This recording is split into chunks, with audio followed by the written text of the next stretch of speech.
യാ അയ്യുഹല്ലദീന ആമനൂ ഖൂ അൻഫുസകും വഅഹ്ലീകും നാറാ. ഓ വിശ്വാസികളെ, നിങ്ങൾ മാത്രം നരകത്തിൽ നിന്ന് രക്ഷപ്പെട്ടാൽ പോരാ, നിങ്ങളുടെ മക്കളും നിങ്ങളുടെ ഭാര്യയും നിങ്ങളുടെ സന്താനങ്ങളും നാളെ നരകത്തിൽ വീഴാതെ സൂക്ഷിക്കേണ്ടത് മാതാപിതാക്കളായ നിങ്ങളുടെ കടമയാണ് എന്ന് പരിശുദ്ധ ഖുർആൻ. ഞാൻ മാത്രം നരകത്തിൽ നിന്ന് രക്ഷപ്പെട്ടാൽ പോരാ, എന്റെ മക്കൾ നരകത്തിൽ നിന്ന് രക്ഷപ്പെട്ടിട്ടുണ്ടോ എന്ന് സൂക്ഷ്മമായി ചിന്തിക്കേണ്ടത് കൂടി എന്റെ ബാധ്യതയാണ്. എന്റെ മക്കള് നരകത്തിലാണോ അല്ലേ എന്ന് പരിശോധിക്കേണ്ടത് എന്റെ ബാധ്യതയാണ്.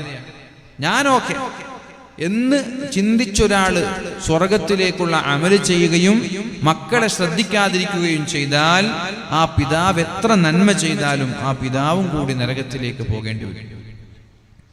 യാ അയ്യുഹല്ലദീന ആമനൂ, സത്യവിശ്വാസികളെ, ഖൂ അൻഫുസകും വഅഹ്ലീകും നാറാ, നിങ്ങൾ നിങ്ങളുടെ ശരീരത്തെയും നിങ്ങളുടെ കുടുംബത്തെയും നിങ്ങളുടെ മക്കളെയും നരകത്തിൽ വീഴാതെ സൂക്ഷിക്കണമെന്ന് പരിശുദ്ധ റസൂലുള്ളാഹി സ്വല്ലല്ലാഹു അലൈഹി വസല്ലം ഖുർആനിലൂടെ പഠിപ്പിക്കുകയാണ്. ഈ ആയത്ത് കേട്ടപ്പോഴാണ് ഒരു സ്വഹാബി ബോധം കെട്ട് താഴേക്ക് വീണത്. നബി തങ്ങൾ അയാളുടെ ചുണ്ടിലേക്ക് ചെവി വെച്ച് നോക്കുമ്പോൾ അയാൾ പറയുന്നത്, യാ റസൂലല്ലാഹ്, അല്ലാഹുവിന്റെ റസൂലേ, എന്റെ കാര്യം ഞാൻ ശ്രദ്ധിച്ചോളാം, പക്ഷെ എന്റെ മക്കളുടെ കാര്യത്തിൽ ഞാൻ എങ്ങനെയാണ് ഉറപ്പ് പറയാൻ കഴിയുക? എന്റെ മക്കളുടെ വിഷയം എനിക്ക് എങ്ങനെയാണ് ഉറപ്പ് പറയാൻ കഴിയുക? എന്റെ കാര്യം ഞാൻ നരകത്തിൽ വീഴാതെ എനിക്ക് സൂക്ഷിക്കാം, അല്ലാഹു പറഞ്ഞതുപോലെ ജീവിച്ചാൽ മതി. പക്ഷെ എന്റെ മക്കളുടെ കാര്യം ഞാൻ എങ്ങനെയാ സൂക്ഷിക്കാം? അത് പറഞ്ഞിട്ട് കാര്യമില്ല. നീ കല്യാണം കഴിച്ചോ, നിനക്ക് കുട്ടിയുണ്ടോ, അവരും നരകത്തിൽ വീഴാൻ പാടില്ല. അങ്ങനെയാണ് ഇസ്ലാം പഠിപ്പിച്ചത്. പരിശുദ്ധ റസൂലുള്ളാഹി സ്വല്ലല്ലാഹു അലൈഹി വസല്ലമ തങ്ങൾ പറഞ്ഞൊരു ഹദീസുണ്ട്,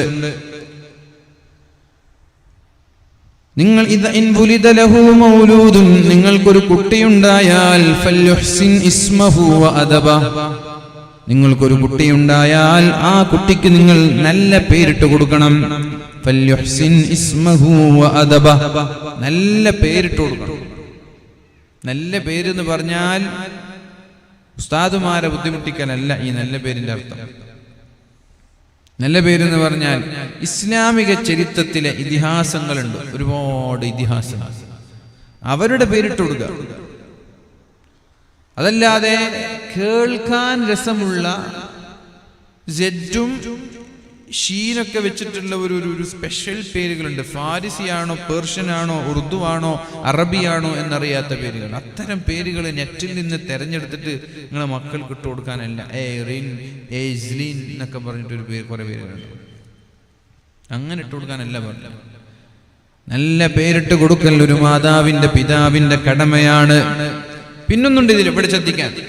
പേരിട്ട് കൊടുത്തതിനല്ല, പേരിട്ട് കൊടുത്തതിന് ശേഷമല്ല പേരിന്റെ അർത്ഥം ആലോചിക്കേണ്ടത്. പേര് ചിന്തിച്ചതിന് ശേഷം ഉസ്താദേ ഇതിന്റെ അർത്ഥം എന്താണ്, അങ്ങനെയല്ല. അർത്ഥം ചിന്തിച്ചതിന് ശേഷം ഇതിന് പറ്റിയ പേരുണ്ടോ എന്നാ നോക്കേണ്ടത്. നിങ്ങൾക്ക് ആഗ്രഹം നിങ്ങളുടെ മകൻ ഒരു നേതാവാകണം എന്നാ, അപ്പൊ നേതാവാകണം, എന്താ പേരിട? നേതാവ്, റഈസ് എന്നിട്ടാലോ കുഴപ്പമില്ല. ഫാത്തിഹ്, ലോകം തന്നെ വെട്ടിപ്പിടിക്കുന്നവൻ, കീഴടക്കുന്നവൻ, കുഴപ്പമില്ല, അങ്ങനെ പേരിടേണ്ട. സത്യസന്ധനാവണം എന്റെ മകൻ. സ്വാദിഖ് എന്നിട്ടാലോ? എന്റെ മകൻ ഒരു വിജയിയാവണം, സഈദ് എന്നിട്ടാലോ? അങ്ങനെ നമ്മൾ ചിന്തിക്കേണ്ട, മക്കൾക്കൊരു എയിം ഉണ്ടാവും. നമ്മുടെ മക്കൾ ആരാവണം, ആ അർത്ഥം മനസ്സിൽ കരുതിയതിനു ശേഷം അതിനെ പറ്റിയ പേര് നമ്മൾ ഇടേണ്ടത്. അതല്ലാതെ നിങ്ങൾ ഗൂഗിളിൽ സെർച്ച് ചെയ്തിട്ട് എന്തെങ്കിലും ഒരു പേര് കണ്ടിട്ട് അതിന്റെ അർത്ഥം കണ്ടുപിടിക്കലല്ല. ഫൽയുഹ്സിൻ ഇസ്മഹു വഅദബ, നിങ്ങൾ നിങ്ങളുടെ മക്കൾക്ക് നല്ല പേരിട്ട് കൊടുക്കണം, അദബും പഠിപ്പിച്ചു കൊടുക്കണം. പിന്നെ പറഞ്ഞു, ഫഇൻ ബലഗ ഫൽയുസവ്വിജുഹു, പ്രായപൂർത്തിയെത്തിയാൽ ഉടനെ നിങ്ങൾ നിങ്ങളുടെ മക്കൾക്ക് വിവാഹം ചെയ്തു കൊടുക്കണം. പ്രായപൂർത്തിയെത്തിയാൽ ഉടനെ മക്കളെ കല്യാണം കഴിപ്പിച്ചു കൊടുക്കണം. എന്താ പ്രായപൂർത്തി എന്ന് പറഞ്ഞാൽ? 15 വയസ്സാകുമ്പോ ആണിനും പെണ്ണിനും പ്രായപൂർത്തിയാവും. 15 വയസ്സാകുമ്പോ. അപ്പൊ 15 വയസ്സാകുമ്പോ തന്നെ കല്യാണം കഴിപ്പിച്ചു കൊടുക്കണം എന്നാണ് ഇസ്ലാം പഠിപ്പിച്ചത്. പരിശുദ്ധ റസൂലുള്ളാഹി സ്വല്ലല്ലാഹു അലൈഹി വസല്ലം നബി തങ്ങൾ പറഞ്ഞു, നിങ്ങൾക്ക് ദീനീ ബോധമുള്ള സൽസ്വഭാവിയായ ഒരു പ്രപ്പോസൽ വന്നാൽ, നിങ്ങളുടെ മകൾക്കൊരു പ്രപ്പോസൽ വരികയാണ്, നല്ല സ്വഭാവമുള്ള ഒരാൾ, നല്ല ദീനീ ബോധമുള്ള ഒരാൾ, അങ്ങനൊരു പ്രപ്പോസൽ വന്നാൽ നിങ്ങൾ ഉടനെ വിവാഹം ചെയ്തു കൊടുക്കണം. അല്ലെങ്കിലോ ഇല്ലാ തകുൻ ഫിത്നതുൻ വഫസാദുൻ അരീൽ, ഭൂമിയിൽ ഒരുപാട് ഫിത്നകളും ഫസാദുകളും ഉണ്ടാകുമെന്ന് പരിശുദ്ധ റസൂലുള്ളാഹി സ്വല്ലല്ലാഹു അലൈഹി വസല്ലം. അപ്പോ കല്യാണത്തിന്റെ പ്രായം ഇസ്ലാമിൽ പ്രായപൂർത്തിയെത്തലാണ്. പക്ഷെ നിങ്ങൾ 15 വയസ്സാകുമ്പോൾ കല്യാണം കഴിപ്പിച്ചു കൊടുക്കണം എന്നല്ല ഞാൻ പറയുന്നത്. പിന്നെ എപ്പോഴാ? വളരെ നേരത്തെ നിക്കാഹ് കഴിപ്പിച്ചു കൊടുക്കണം. 18 വയസ്സായ ഒരു പെണ്ണും 22 വയസ്സായ ഒരു ചെറുപ്പക്കാരനും ഒരു കാരണവശാലും നിക്കാഹ് വൈകാൻ പാടില്ല. നിക്കാഹ് വേറെയാണ്, കല്യാണം വേറെയാണ്. മക്കള് വഴികേടിലാകുന്നുണ്ടോ എന്ന് സംശയം തോന്നുന്നവർ, എന്ന് പേടിയുള്ളവർ, മക്കള് തെറ്റിപ്പോകുമോ എന്ന് ചിന്തിക്കുന്നവർ ആദ്യം ചെയ്യേണ്ടത് 18 വയസ്സായാൽ ഒരു പെണ്ണിനുടനെ നിക്കാഹ് കഴിപ്പിച്ചു കൊടുക്കണം. 22 വയസ്സായാൽ ഒരു ചെറുപ്പക്കാരനും നിക്കാഹ് കഴിപ്പിച്ചു കൊടുക്കണം. കാരണം പരിശുദ്ധ റസൂലുള്ളാഹി സ്വല്ലല്ലാഹു അലൈഹി വസല്ലമ തങ്ങൾ പറഞ്ഞു, വിവാഹം കഴിക്കലോടുകൂടി ഒരു മനുഷ്യൻ 75% നന്നാകുമെന്ന്. കല്യാണം കഴിക്കലോടുകൂടി ഒരാൾ 75% നന്നാകുമെന്ന്. ഒരാള് കല്യാണം കഴിക്കുന്നത്, അല്ലാഹുവേ എന്റെ കണ്ണിലൂടെ ഹറാമുകൾ കാണുന്നുണ്ടല്ലോ, പടച്ചോനെ എന്റെ ലൈംഗിക അവയവങ്ങൾ ഹറാമിനോട് താല്പര്യം കാണിക്കുന്നുണ്ടല്ലോ, അതുകൊണ്ട് എന്റെ കണ്ണിലൂടെ ഹറാമ് കാണാതിരിക്കാൻ, ലൈംഗിക അവയവത്തിലൂടെ ഹറാമ് സംഭവിക്കാതിരിക്കാൻ അല്ലാഹുവേ ഞാനിതാ വിവാഹം കഴിക്കുന്നു എന്നൊരാൾ തീരുമാനിച്ചാൽ അയാളെ സഹായിക്കേണ്ടത് അല്ലാഹുവിന് നിർബന്ധമായ ബാധ്യതയാണെന്ന് പരിശുദ്ധ റസൂലുള്ളാഹ്. ഹഖ്ഖുൻ അലല്ലാഹി ഔനുഹും, അവരെ സഹായിക്കൽ അല്ലാഹുവിന് നിർബന്ധമായ ബാധ്യതയാണെന്ന് പരിശുദ്ധ റസൂലുള്ളാഹി സ്വല്ലല്ലാഹു അലൈഹി വസല്ലം. അപ്പൊ എന്തിനാണ് കല്യാണം കഴിക്കുന്നത്? വീട് നിറഞ്ഞു നിൽക്കുമ്പോഴല്ല കല്യാണം കഴിപ്പിച്ചു കൊടുക്കേണ്ടത്. സ്വാഭാവികമായി ആണായാലും പെണ്ണായാലും പ്രായപൂർത്തി എത്തുമ്പോൾ ഓപ്പോസിറ്റ് വിഭാഗത്തോട് അട്രാക്ഷൻ തോന്നും. അത് പ്രകൃതിയാണ്. ഒരു ചെറുപ്പക്കാരന് 15 വയസ്സ് പ്രായപൂർത്തിയായാൽ ഓപ്പോസിറ്റ് സെക്സിനോട് താല്പര്യം തോന്നും. അത് നിങ്ങൾക്ക് അറിയണമെങ്കിൽ ഞാൻ നിങ്ങളോട് ഒരു ഉദാഹരണം പറഞ്ഞുതരാം. നമ്മൾ സ്കൂളിൽ പഠിക്കുന്ന സമയത്ത് ഒരു 8 വയസ്സ് വരെ, 8ാം ക്ലാസ് വരെ സ്കൂളിലുള്ള ഗേൾസും ബോയ്സും പൊരിഞ്ഞ അടിയായിരിക്കും. അങ്ങോട്ട് ഡസ്റ്റർ എറിയല്, ടീച്ചറോട് കംപ്ലൈന്റ് പറയല്, അടിക്കല്, പിന്നെ മാക്സിമം അടിയായിരിക്കും. 8ാം ക്ലാസ് വരെ ബോയ്സും ഗേൾസും ശത്രുക്കളെ പോലെ കാണും. നിങ്ങളൊക്കെ പഠിച്ചാൽ തന്നെയല്ലേ സ്കൂളിൽ? അങ്ങനെ തന്നെ, നമ്മളൊക്കെ കാലത്തൊക്കെ അങ്ങനെ തന്നെ. 8 കെട്ട് കഴിഞ്ഞാൽ അത് പ്രായപൂർത്തി ഒരു ചെറുപ്പക്കാരനായി മാറാണ്. ആണും പെണ്ണിനും പ്രായപൂർത്തി എത്തിക്കഴിഞ്ഞാൽ പിന്നെ അടി മാറിയിട്ട് സ്നേഹത്തിലേക്ക് പോവാണ്. അങ്ങനെ തന്നെയല്ലേ? നിങ്ങളൊക്കെ അങ്ങനെ തന്നെയല്ലേ സ്കൂളിൽ വളർന്നത്? നിങ്ങളെന്തൊരു പഠിക്കാത്ത പോലെ അങ്ങനെ. ഇത് പ്രകൃതിയാണ്. ഇത് നിങ്ങൾ പേടിച്ചിട്ട് നാണിച്ചിട്ട് തല താഴ്ത്തേണ്ട വിഷയം. ഇതൊരു നാച്ചുറൽ, ഇങ്ങനെയാ മനുഷ്യനെ പഠിത്തം സൃഷ്ടിച്ചത്. നിങ്ങൾ പേടിച്ചിട്ട് നാണിച്ചിട്ട് നിൽക്കേണ്ട ആവശ്യമൊന്നുമില്ല. അതങ്ങനെ തന്നെയാണ്. അവർ പ്രായപൂർത്തി എത്തുന്നത് വരെ ക്ലാസ്സിലെ ഗേൾസായിട്ട് നല്ല ഫൈറ്റ് ആയിരിക്കും.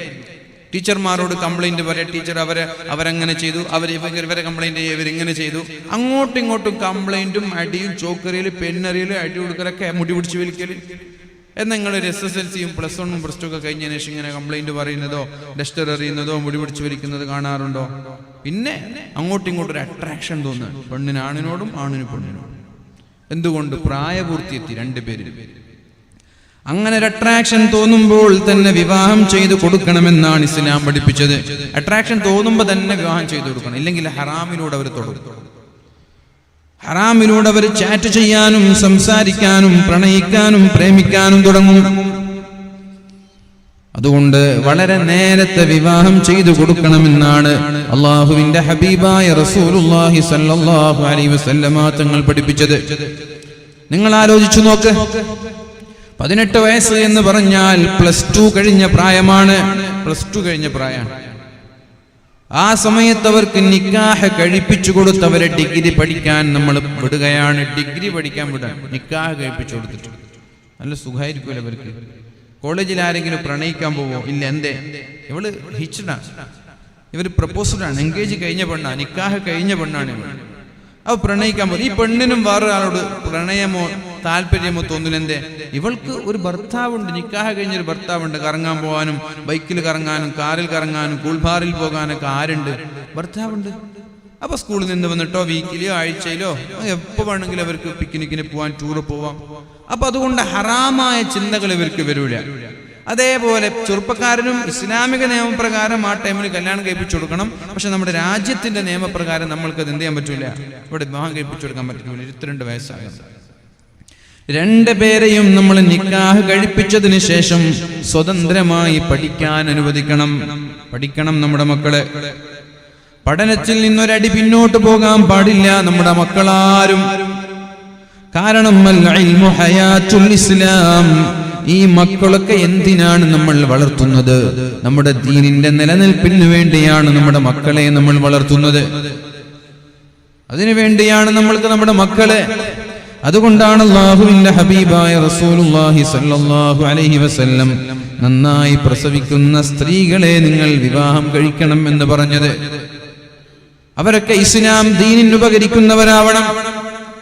ഈ മതത്തിന് ഇവരെ കൊണ്ട് നേട്ടമുണ്ടാവണം. ആളുകൾ പറയണം എന്തോരു നല്ല മനുഷ്യരാണ്, ഇന്ന് മുസ്ലിമീങ്ങളൊക്കെ എന്തോരു നല്ല മനുഷ്യന്മാരാണ്. അപ്പൊ അതുകൊണ്ട് നമ്മുടെ ദീനിന് ഇവരെ കൊണ്ട് എന്തെങ്കിലും ഒരു കോൺട്രിബ്യൂഷൻ ഉണ്ടാവാൻ, എന്തെങ്കിലും ഒരു സംഭാവന ഉണ്ടാവണമെങ്കിൽ നമ്മുടെ മക്കൾ പഠിക്കണം. പഠിച്ചാലേ പക്വമായ ചിന്തകൾ ഉണ്ടാവുള്ളൂ. നമ്മുടെ ബ്രെയിനിലേക്ക്, തലച്ചോറിലേക്ക് ആശയങ്ങൾ കടന്നു വരുള്ളൂ. പുതിയ പുതിയ ടെക്നോളജികള്, പുതിയ പുതിയ ഇൻവെൻഷനുകൾ, പുതിയ പുതിയ കണ്ടുപിടുത്തങ്ങള്, ഇതൊക്കെ നമ്മുടെ കൽബിലേക്ക്, നമ്മുടെ ഹൃദയത്തിലേക്ക്, നമ്മുടെ ചിന്തയിലേക്ക് കടന്നു വരുന്നത് ഒരുപാട് വായനകൾ ഉണ്ടാകുമ്പോഴാണ്. വായിക്കുന്നതിനനുസരിച്ച് പുതിയ പുതിയ ആശയങ്ങൾ ഉണ്ടാവും. പഠിക്കുന്നതിനനുസരിച്ച് പുതിയ പുതിയ ഇൻവെൻഷൻസ്, കണ്ടുപിടുത്തങ്ങൾ, ഫൈൻഡിങ്സ്, പുതിയ പുതിയ കാര്യങ്ങൾ നമ്മുടെ കൽബിലേക്ക് കടന്നു വരും. അങ്ങനെ പുതിയ പുതിയ വിഷയങ്ങൾ ഈ രാജ്യത്തിന്, ഈ നാടിന്, ഈ സമുദായത്തിന് കോൺട്രിബ്യൂട്ട് ചെയ്യുമ്പോഴാണ് ഇവരെ കൊണ്ട് ദീനിന്റെ ഉപകാരം ഉണ്ടാവുന്നത്. അതല്ലാതെ തിന്ന് പോത്തുപോലെ വളർന്നിട്ട് ഒരു ഉപകാരവും ഇല്ലാതെ മരിച്ചാൽ ഇവനെ കൊണ്ട് ഇസ്ലാമിന് എന്തുപകാരമാണ്? എന്തുപകാരം? ഒരുപാട് തിന്നു മരിച്ചു എന്നല്ലാതെ മരിച്ചതിന് ശേഷം ഒരടയാളം പോലും ബാക്കി വെക്കാതെ മരിച്ചു പോവുകയാണെങ്കിൽ നമ്മൾ ഈ ഭൂമിക്ക് ഭാരമല്ലാതെ പിന്നെ എന്താണ് മുഅ്മിനീങ്ങളെ? ഞാൻ ചോദിക്കട്ടെ, ഇവിടെ ഇരിക്കുന്ന നിങ്ങളോട്, നിങ്ങളിൽ എത്ര പേർക്ക്, ഇവിടെ ഇരിക്കുന്ന നിങ്ങളിൽ എത്ര പേർക്ക് നിങ്ങളുടെ ഉപ്പാപ്പയുടെ പേര് പറയാൻ കഴിയും? ഉപ്പാന്റെ ഉപ്പാപ്പല്ല, ഉപ്പാപ്പയുടെ പേര് പറയാൻ കഴിയും? കൈ പൊന്തിച്ച്. ആർക്കും അറിയില്ല ഉപ്പാപ്പയുടെ പേര്? ആർക്കും അറിയില്ല. എന്താ നിങ്ങളെ കുടുംബക്കാരെ പേരെങ്കിലും പഠിച്ചൂടെ? ഈ ഇവിടെ അന്ത്യവിശ്രമം കൊള്ളുന്ന മൂപ്പരെ പേര് നിങ്ങൾക്ക് അറിയില്ലേ?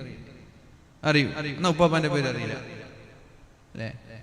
മാലിക് ദിനാറിൽ അന്ത്യവിശ്രമം കൊള്ളുന്ന മൂപ്പരെ പേര് അറിയില്ലേ? അറിയൂ. എന്നാലും ഉപ്പാപ്പാന്റെ പേര് അറിയില്ല. ഉള്ളാളത്ത് സ്ഥിതി ചെയ്യുന്ന മൂപ്പരെ പേര് അറിയില്ലേ? അന്ത്യവിശ്രമം കൊള്ളുന്ന മൂപ്പരെ പേര് അറിയില്ല. എന്നാലും ഉപ്പാപ്പാന്റെ പേര് അറിയാം. ഇവരൊക്കെ ഉപ്പാപ്പാനേക്കാളും മുമ്പുള്ളവരാണ്. എന്തുകൊണ്ടാണ് ഇങ്ങനെ സംഭവിച്ചത്? നിങ്ങൾ ആലോചിച്ച് നോക്ക്, എന്തുകൊണ്ടായിരിക്കും? ഉള്ളാളം മദനി തങ്ങളുടെ പേരറിയുന്നുണ്ട്, ഇവിടെ അന്ത്യവിശ്രമം കൊള്ളുന്ന മഹാന്റെ പേരറിയുന്നുണ്ട്. അതേപോലെ തന്നെ മാലിക് ദിനാറിൽ അന്ത്യവിശ്രമം കൊള്ളുന്ന, ഇച്ചിലങ്കോട് അന്ത്യവിശ്രമം കൊള്ളുന്ന, മമ്പുറം മഖാമിൽ അന്ത്യവിശ്രമം കൊള്ളുന്ന, എന്തിനേറെ രാജസ്ഥാനിൽ അന്ത്യവിശ്രമം കൊള്ളുന്ന, ബഗ്ദാദിൽ അന്ത്യവിശ്രമം കൊള്ളുന്ന അബ്ദുൽ ഖാദിർ ജീലാനി തങ്ങളുടെ, രാജസ്ഥാനിലെ അജ്മീറിൽ അന്ത്യവിശ്രമം കൊള്ളുന്ന മുഈനുദ്ദീൻ ചിശ്തി തങ്ങളുടെ, ഇവരുടെയൊക്കെ പേര് നമുക്കറിയാം. സ്വന്തം നാട്ടിൽ അന്ത്യവിശ്രമം കൊള്ളുന്ന ഉപ്പാപ്പാന്റെ പേര് നമ്മൾക്ക് പറയാൻ കഴിയുന്നില്ല. ഇനി നിങ്ങളെ കുറിച്ച് ആലോചിച്ചു നോക്കൂ. നിങ്ങളുടെ പേരക്കുട്ടികൾക്ക് നിങ്ങളുടെ പേര് പറയാൻ അറിയുമോ? നിങ്ങളുടെ പേരക്കുട്ടികൾ, മക്കളുടെ മകൾ, അതിനാണ് പേരക്കുട്ടി എന്ന് പറയാം. മക്കളുടെ മക്കള്, നമ്മളെന്താ പറയാ? പുള്ളിന്റെ പുള്ളി. നിങ്ങളെ പേരറിയോ? എന്നാലിന്ന ജബ്ബാറാജി ഇവിടെ ജീവിച്ചിരുന്നു എന്ന് പറയോ? ഒരു 100 വർഷം കഴിഞ്ഞാൽ ഉപ്പാപ്പാന്റെ പേര് എന്തെന്നേക്കും? എൻ്റെ ഉപ്പാപ്പാന്റെ പേര് ജബ്ബാറാജി എന്ന് പറയോ? ഇല്ല. അങ്ങനെ പറയണമെങ്കിൽ നിങ്ങൾ എന്തെങ്കിലും ഈ നാടിന് ഒരടയാളം ബാക്കി വെച്ച് നിങ്ങൾ പോകണം. നിങ്ങൾ തിന്ന് ഇങ്ങനെ മരിച്ചു പോയാൽ നിങ്ങളെ പൗത്രന്മാർക്കോ പേരക്കുട്ടികൾക്കോ ഏറിപ്പോ നിങ്ങളെ മക്കൾക്ക് നിങ്ങളെ പേരറിയും, നിങ്ങളെ മക്കൾക്ക് അതിനപ്പുറം നിങ്ങളെ പേരറിയില്ല. എന്നിട്ട് എന്താ സംഭവിക്കുക? നിങ്ങൾ മരിച്ചു, പിന്നെ നിങ്ങളെ മക്കളായി, പിന്നെ മക്കളുടെ മക്കളായി. അപ്പോഴേക്കും ചരിത്രത്തിൽ നിന്ന് നിങ്ങൾ തുടച്ചു മാറ്റപ്പെട്ടു. ഇങ്ങനൊരു മനുഷ്യൻ ജീവിച്ചതേ ആരും ഇവിടെ ചർച്ച ചെയ്യുന്നില്ല. ഒരു 50 വർഷം കഴിഞ്ഞാൽ ഇങ്ങനൊരു മനുഷ്യൻ ഇവിടെ ജീവിച്ചതേ ചർച്ച ചെയ്യുന്നില്ല. നിങ്ങൾ മരിച്ചിട്ട് നിങ്ങളെ മക്കൾ മരിക്കുന്നത് വരെ ഒരു ആണ്ടുണ്ടാവും കൊല്ലത്തിൽ. ഉപ്പാന്റെ ആണ്ട് ഉസ്താദ് വരണം, ഉപ്പാന്റെ ആണ്ട് ഉസ്താദ് വരണം, അങ്ങനെ 1 കൊല്ലം 2 കൊല്ലം. ആ മക്കൾ മരിക്കലോടുകൂടി ഉപ്പാന്റെ ആണ്ട് കഴിഞ്ഞു, നിങ്ങളെ ആണ്ട് കഴിഞ്ഞു. പിന്നെ ഈ മരിച്ച നിങ്ങളെ മക്കളാണ്ട് അവരുടെ മക്കളേക്ക് ഉപ്പാന്റെ ആണ്ട്, ഉപ്പാപ്പാന്റെ ആണ്ടേക്കാൻ അവരുണ്ടാവില്ല. അപ്പൊ ഈ നിങ്ങളും ചരിത്രത്തിൽ നിന്ന് തുടച്ചു മാറ്റപ്പെടാൻ. ഏതുപോലെ? നിങ്ങളെ ഉപ്പാപ്പന്മാർ ചരിത്രത്തിൽ നിന്ന് തുടച്ചു മാറ്റപ്പെട്ടതുപോലെ. അപ്പൊ നിങ്ങൾ എന്താ ചെയ്യേണ്ടത്? നിങ്ങൾ ഇവിടെ കൂടിയിരിക്കുന്ന നിങ്ങളൊക്കെ ചെയ്യേണ്ടത്, ഞാൻ മരിച്ചാലും എൻ്റെ പേര് ഇവിടെ നിന്ന് മായ്ക്കപ്പെടാൻ പാടില്ല. നിങ്ങൾക്ക് എന്ത് ചെയ്യാൻ പറ്റും? ഞാൻ മരിച്ചാലും എൻ്റെ പേര് ചരിത്രത്തിൽ നിന്ന് മായ്ക്കപ്പെടാൻ പാടില്ല. നിങ്ങൾ വീട്ടിലൊക്കെ എഴുതി വെച്ചോളി. മക്കൾ കുറച്ച് പൈസ ആകുമ്പോൾ വീട് പൊളിക്കും, പുതിയ വീട് വെക്കും. എന്ത് ചെയ്യും? എവിടെ എഴുതി വെക്കുക? അപ്പൊ ചിന്തകള് മരിക്കുമ്പോ ചില അടയാളങ്ങൾ ബാക്കി വെക്കണമെന്ന ചിന്ത എല്ലാവർക്കും ഉണ്ടാവണം. മഹാനായ ശംസുൽ ഉലമാ നമ്മളെന്നും അനുസ്മരണം നടത്തുന്നു, വേദികളിൽ വന്ന് നമ്മൾ സംസാരിക്കുന്നു ശംസുൽ ഉലമയെ കുറിച്ച്. നമ്മളാരാ? നമുക്ക് എന്ത് ബന്ധമുള്ളു? കോഴിക്കോട് അന്ത്യവിശ്രമം കൊള്ളുന്ന ശംസുൽ ഉലമയെ, വാഴക്കാട് അന്ത്യവിശ്രമം കൊള്ളുന്ന കണ്ണിയത്ത് ഉസ്താദിനെ, നമ്മൾക്ക് എന്ത് ബന്ധം അവരുമായിട്ട്? എന്തിനാ നമ്മൾ അവരിങ്ങനെ പറഞ്ഞുകൊണ്ടേയിരിക്കുന്നത്? നമ്മൾ ഉപ്പാപ്പയാണോ? ഉപ്പായിട്ട് വല്ല റിലേഷൻ ഉണ്ടോ? ഉമ്മായിട്ട് വല്ല റിലേഷൻ ഉണ്ടോ? ഭാര്യയുടെ റിലേഷൻ? ഒരു റിലേഷനും ഇല്ല. എന്നാൽ നമ്മളിങ്ങനെ പറഞ്ഞുകൊണ്ടിരിക്കുന്നു. അതിന്റെ പ്രധാനപ്പെട്ട കാരണം അവർ ദീനിന് വേണ്ടി ഖിദ്മത്ത് ചെയ്തു എന്നുള്ളതാണ്. എത്രയോ പൈസക്കാര് മരിച്ചുപോയി അല്ലേ? എത്രയെത്ര പൈസക്കാര് മരിച്ചുപോയി. അവരുടെ പേരുകൾ ആരെങ്കിലും ഇവിടെ ചർച്ച ചെയ്യുന്നുണ്ടോ? അവർ ദീനിന് വേണ്ടി ഖിദ്മത്ത് ചെയ്തിട്ടുണ്ടെങ്കിൽ അവരുടെ പേര് ചർച്ച ചെയ്യും. അവരെന്തെങ്കിലും സംഭാവന നാടിന് രാജ്യത്തിന് ചെയ്തിട്ടുണ്ടെങ്കിൽ അവരുടെ പേര് ചർച്ച ചെയ്യപ്പെടും. മഹാനായ ശിഹാബ് തങ്ങളെ, മുഹമ്മദ് അലി ശിഹാബ് തങ്ങളെ, അവരുടെ പേര് എന്തിലൊക്കെയാണ് നമ്മൾ ഇന്ന് ചർച്ച ചെയ്തുകൊണ്ടിരിക്കുന്നത്. കാരണം ഈ ലോകത്ത് ജീവിക്കുന്ന സമയത്ത് ഒരുപാട് അടയാളങ്ങൾ ബാക്കി വെച്ചു. ഇന്നലെ മരണപ്പെട്ടുപോയി മഹാനായ സയ്യിദ് ഹൈദർ അലി ശിഹാബ് തങ്ങള്. അവരും ഒരുപാട് അടയാളങ്ങൾ ബാക്കി വെക്കുകയാണ്. ചരിത്രം അസ്തമിക്കുന്നത് വരെ അവരുടെ പേരുകൾ ഇവിടെ രേഖപ്പെടുത്തപ്പെട്ടു കഴിഞ്ഞു. അവരുടെ പേരുകളും ചർച്ച ചെയ്യപ്പെടും. ബൈത്തുർ റഹ്മയുടെ ആരാണ്? ബൈത്തുർ റഹ്മയ്ക്ക് ഫൗണ്ടേഷൻ ഇട്ടത്, തറക്കല്ലിട്ടത് ഹൈദർ അലി ശിഹാബ് തങ്ങളാണ്. മജ്ലിസുൻ നൂറിന് തുടക്കം കുറിച്ചതാരാണ്? ഹൈദർ അലി ശിഹാബ് തങ്ങളാണ്. അങ്ങനെ പ്രിയപ്പെട്ടവരെ, CHന്റെ പേര് എന്തുകൊണ്ട് നമ്മൾ നിരന്തരമായി ചർച്ച ചെയ്യുന്നു? മുസ്ലിം ലീഗിന്റെ ഒരു നേതാവാണെങ്കിലും എന്തുകൊണ്ട് അതിന് ശേഷം വന്ന നേതാക്കന്മാരുടെ പേരുകൾ ചർച്ച ചെയ്യപ്പെടുന്നില്ല? ഇന്നുമുണ്ടല്ലോ മുസ്ലിം ലീഗിന് ഒരുപാട് നേതാക്കന്മാര്. അവരൊക്കെ മരിച്ചാൽ എത്ര കാലം അവരുടെ പേരുകൾ ആളുകൾ അയവിറക്കും? CHനെ പോലെ ആരുടെ പേരുകൾ ഇനി അയവിറക്കപ്പെടാൻ പോകുന്നുണ്ട്? CH സമുദായത്തിന് സേവനം ചെയ്തതുപോലെ ഏത് നേതാവാണ് സമുദായത്തിന് വേണ്ടി ഒരുങ്ങിത്തീരുന്നത്? അപ്പൊ ഞാനും എന്റെ കെട്ടിയോളും കുട്ടിയോളും എന്ന ചിന്തയാണെങ്കിൽ കെട്ടിയോളും കുട്ടിയോളും തീരുമ്പോ നിങ്ങളും ചരിത്രത്തിൽ നിന്ന് മായ്ക്കപ്പെടും. അതാണ് ഇവിടെ ശ്രദ്ധിക്കേണ്ടത്. ഞാനും എന്റെ കെട്ടിയോളും കുട്ടിയോളും പിന്നെ തട്ടാനും, അല്ലെ? തട്ടാൻ എന്തിനാണ്? പൊന്ന് തട്ടാൻ വേണ്ടിട്ട് പൊന്നിങ്ങനെ കെട്ടിയോ കൊടുക്കണ്ടേ? ഞാനും എന്റെ കെട്ടിയോളും കുട്ടിയോളും എന്ന ചിന്തയാണെങ്കിൽ ആ കെട്ടിയോളും കുട്ടിയോളും മരിക്കുമ്പോഴത്തേനും ചരിത്രത്തിൽ നിന്ന് നിങ്ങൾ തുടച്ചു മാറ്റപ്പെട്ടു. പക്ഷേ ഞാനും എന്റെ കെട്ടിയോളുടെയും കുട്ടിയോളുടെയും കൂടെ എന്റെ സമുദായവും വേണമെന്ന ചിന്തയുണ്ടായാൽ അവർ മരിച്ചാലും നിങ്ങളെ സ്മരിക്കാൻ ഇവിടെ സമുദായമുണ്ടാവും. അതുകൊണ്ട് നിങ്ങൾ നിങ്ങളുടെ പേഴ്സണൽ ആവശ്യങ്ങൾക്ക് വേണ്ടിയല്ല അധ്വാനിക്കേണ്ടത്, സമുദായത്തിന് വേണ്ടി ഖിദ്മത്ത് ചെയ്യണം. ഈ സമുദായത്തിന് വേണ്ടി സേവനം ചെയ്യണം. ഇസ്ലാം ഏറ്റവും കൂടുതൽ പ്രോത്സാഹിപ്പിച്ചതും സമുദായത്തിന് വേണ്ടിയുള്ള സേവനമാണ്. ഏറ്റവും കൂടുതൽ ഇസ്ലാം പ്രോത്സാഹിപ്പിച്ചതും സമുദായത്തിന് വേണ്ടിയുള്ള സേവനമാണ്. കുടുംബക്കാർക്ക്, സ്വന്തം മക്കൾക്ക് വേണ്ടിയുള്ള സേവനമല്ല. നിങ്ങളുടെ മക്കൾ വീട്ടിൽ പട്ടിണി കിടന്ന് മരിച്ചുപോയാൽ അള്ളാഹു നിങ്ങളോട് അതിനെക്കുറിച്ച് ചോദ്യം ചെയ്യുകയോ അതിന്റെ പേരിൽ അള്ളാഹു നിങ്ങളെ ശിക്ഷിക്കുകയോ ചെയ്യില്ല. നിങ്ങൾ അധ്വാനിക്കുന്നുണ്ട്, ജോലി ചെയ്യുന്നുണ്ട്, കഷ്ടപ്പെടുന്നുണ്ട്, എന്നിട്ട് മക്കളെ തീറ്റിപ്പോറ്റാൻ വേണ്ടി നിങ്ങൾ കഷ്ടപ്പെടുന്നുണ്ട്, എന്നിട്ടും പട്ടിണി കിടന്ന് നിങ്ങളുടെ മക്കൾ മരിക്കേണ്ടി വന്നാൽ അതിന്റെ പേരിൽ അള്ളാഹു നിങ്ങളെ ശിക്ഷിക്കൂല. കാരണം നിങ്ങൾ അധ്വാനിച്ചിട്ടുണ്ട്, മറ്റൊരാളോട് കൈനീട്ടാതെ ജീവിക്കാൻ വേണ്ടി പ്രയാസപ്പെട്ടിട്ടുണ്ട്, എന്നിട്ടും പട്ടിണി കിടന്ന് മരിച്ചുപോയതാണ്. എന്നാൽ നേരെ മറിച്ച് നിന്റെ അയൽവാസി പട്ടിണി കിടന്ന് മരിക്കുമ്പോൾ നീ ഇവിടെ വയറ് നിറയെ ഭക്ഷണം കഴിച്ചാൽ അള്ളാഹു നിന്നെയാണ് ചോദ്യം ചെയ്യുക. അതെന്ത്? നിന്റെ മക്കൾ മരിച്ചിട്ട് പഠിച്ച ചോദ്യം ചെയ്യുന്നില്ല, അയൽവാസി മരിക്കുമ്പോൾ ചോദ്യം ചെയ്യുന്നത് എന്തേ? ചിന്തിച്ചിട്ടുണ്ടോ? നബി തങ്ങൾ പറഞ്ഞതല്ലേ ഇത്? നിങ്ങളാരും വിശ്വാസിയാവൂല, നിങ്ങളാരും മുഅ്മിനാവൂല. ഏതുവരെ നിങ്ങൾ വിശ്വാസിയാവൂല? നിങ്ങളുടെ അയൽവാസി പട്ടിണി കിടക്കുമ്പോൾ വയറ് നിറയെ ഭക്ഷണം കഴിക്കുന്ന നിങ്ങൾ മുഅ്മിനാവൂല. നിങ്ങൾ അയൽവാസി പട്ടിണി കിടക്കുമ്പോൾ വയറ് നിറയെ ഭക്ഷണം കഴിക്കുന്ന നിങ്ങളാരും മുഅ്മിനാവൂല. എന്താ ഇതുകൊണ്ട് ഉദ്ദേശിക്കുന്നത്? ഞാനും എന്റെ കുടുംബവും എന്നുള്ള ചിന്ത മാറ്റി ഞാനും എന്റെ സമുദായവും എന്ന ചിന്തയിലേക്ക് നമ്മൾ മാറണം. ഞാനും എന്റെ സമുദായവും. ഈ സമുദായത്തിന് വേണ്ടി നന്മ ചെയ്യണോ, സമുദായത്തിന് എന്തെങ്കിലും സേവനം ചെയ്യണമെങ്കിൽ എന്റെ പ്രിയപ്പെട്ട ചെറുപ്പക്കാരെ, നമ്മൾ പഠിക്കണം. പഠനം നിർത്താനായിട്ടില്ല. മരിക്കുന്നത് വരെ നമ്മൾ പഠിക്കണം, പഠിച്ചുകൊണ്ടേയിരിക്കണം. പഠനത്തിന് പ്രായമില്ല. വിവാഹം കഴിഞ്ഞാൽ പഠിക്കാൻ പാടില്ല എന്ന് ആരാ പറഞ്ഞത്? കുട്ടികളുണ്ടായാൽ പഠിക്കാൻ പാടില്ല എന്ന് ആരാ പറഞ്ഞത്? പെണ്ണിനും ആണിനും. കുട്ടികളുണ്ടായാൽ പഠിക്കാൻ പാടില്ല എന്ന് ആരാ പറഞ്ഞത്? അതൊക്കെ തെറ്റിദ്ധാരണയാണ്. കുട്ടികളുണ്ടായാലും പഠിക്കണം. പഠനത്തിനൊരവസാനമില്ല. അല്ലാഹുവിന്റെ ഹബീബ് പഠനത്തിന് പ്രോത്സാഹിപ്പിച്ചതുപോലെ വേറൊന്നിനും പ്രോത്സാഹിപ്പിച്ചിട്ടില്ല. പടച്ചോനെ, എനിക്ക് കൂടുതൽ പൈസ തരണമെന്ന് ചോദിക്കാൻ ഇസ്ലാം നിങ്ങളോട് പറഞ്ഞിട്ടില്ല. എനിക്ക് പൈസ കൂടുതൽ തരണേ അല്ലാ, പൈസ തരണേ പടച്ചോനെ എന്ന് ചോദിക്കാൻ ഇസ്ലാം പഠിപ്പിച്ചിട്ടില്ല. ചോദിക്കുന്നതിൽ തെറ്റൊന്നുമില്ല.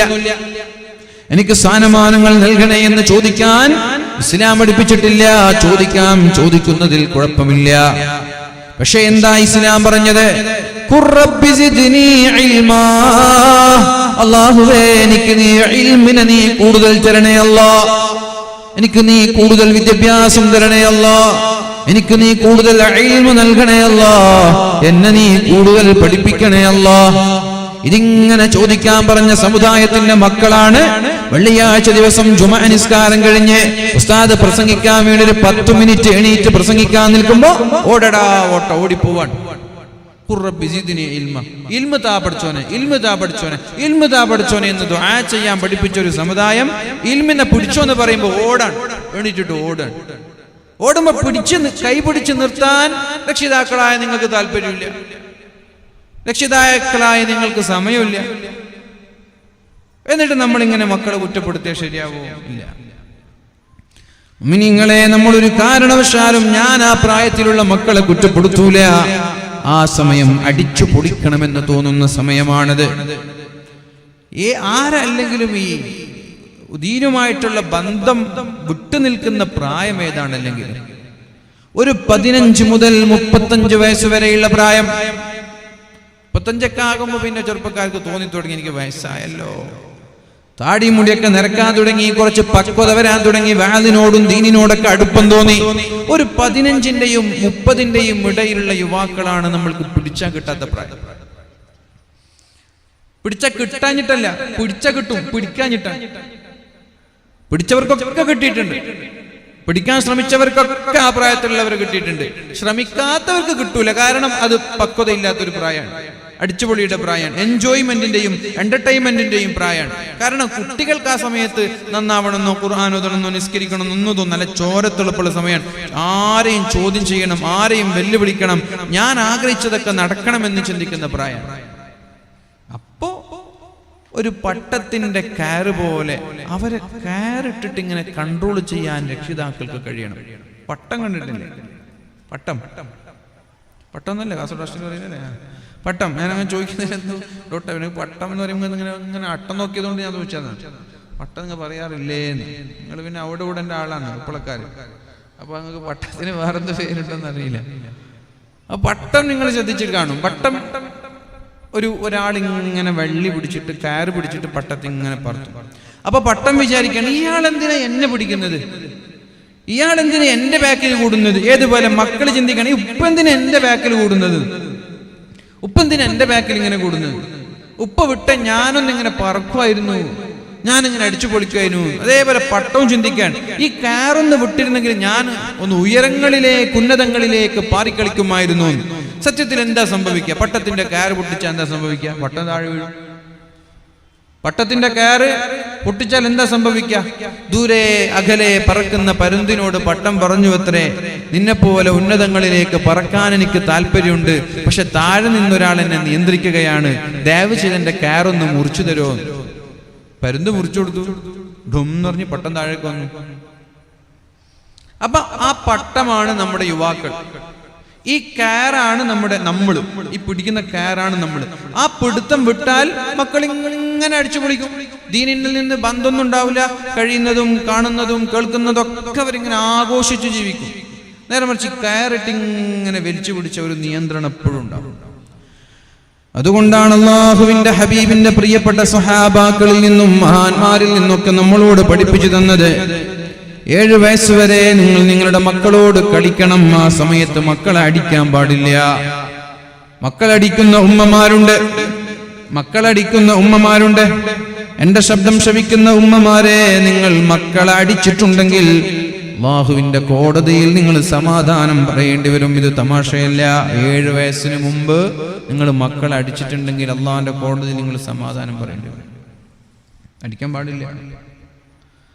നബി തങ്ങൾ അടിച്ചതായിട്ട് നിങ്ങൾക്ക് എവിടെയെങ്കിലും ഒരു തെളിവ് കാണിച്ചു തരാൻ പറ്റുമോ? മക്കൾ അടിച്ചതായിട്ട് എവിടെയെങ്കിലും ഒരു തെളിവ് നബി തങ്ങൾ മക്കളെ 7 വയസ്സിന്റെ മുമ്പുള്ള മക്കളെ അടിച്ചതായിട്ടൊരു തെളിവ് കാണിച്ചു തരാൻ പറ്റുമോ? നിങ്ങൾ നിങ്ങളുടെ മക്കളോട് 7 വയസ്സുവരെ കളിക്കണം. എന്തുകൊണ്ടാണ് അടിക്കരുത് എന്ന് പറഞ്ഞത്? അത് പക്വതയില്ലാത്ത സമയമാണ്, അവർക്ക് വകതിരിവില്ലാത്ത സമയമാണ്, കാഷ്ടമേത് സ്വർണമേതെന്ന് തിരിച്ചറിയാത്ത സമയമാണ്, തീ എന്താണെന്ന് തിരിച്ചറിയാത്തൊരു സമയമാണ്. അവര് ബെഡിൽ കയറിയിട്ട് മൂത്രമൊഴിക്കും, അടി കൊടുക്കുക. എന്തിനടി കൊടുത്തിട്ട് എന്താ കാര്യം? നീ അടി കൊടുത്തത് കൊണ്ട് അവർക്കറിയോ ഇത് എന്നെ ഉമ്മ അടിച്ചത് ബെഡിന്റെ മുകളിൽ മൂത്രമൊഴിച്ചതിന്റെ പേരിലാണ്, നാളെ മുതൽ ഞാൻ മൂത്രമൊഴിക്കാൻ പിടിക്കുമ്പോ താഴെ മൂത്രമൊഴിക്കണം എന്ന് പറഞ്ഞിട്ട് 2 വയസ്സുള്ള കുട്ടി താഴെ വന്നിട്ട് മൂത്രമൊഴിക്കോ? ഇല്ല. എന്തുകൊണ്ട്? ആ കുട്ടിക്ക് എത്ര അടിച്ചാലും ഇത് എന്നെ മൂത്രമൊഴിച്ചത് കൊണ്ടാണ് അടിക്കുന്നതെന്ന് അറിയില്ല. വേദനിക്കും, കുട്ടി കരയും. എന്തിനാണ് അടിച്ചത് എന്ന് കുട്ടിക്കറിയില്ല. 7 വയസ്സ് വരെ അതാണ് പ്രായം. അടിക്കാൻ പാടില്ല. ഒരു കാരണവശാലും 7 വയസ്സുവരെ മക്കളെ നമ്മൾ അടിക്കാൻ പാടില്ല. മൻ കാന ലഹു സബിയുൻ ഫല്യതസ്വാബല.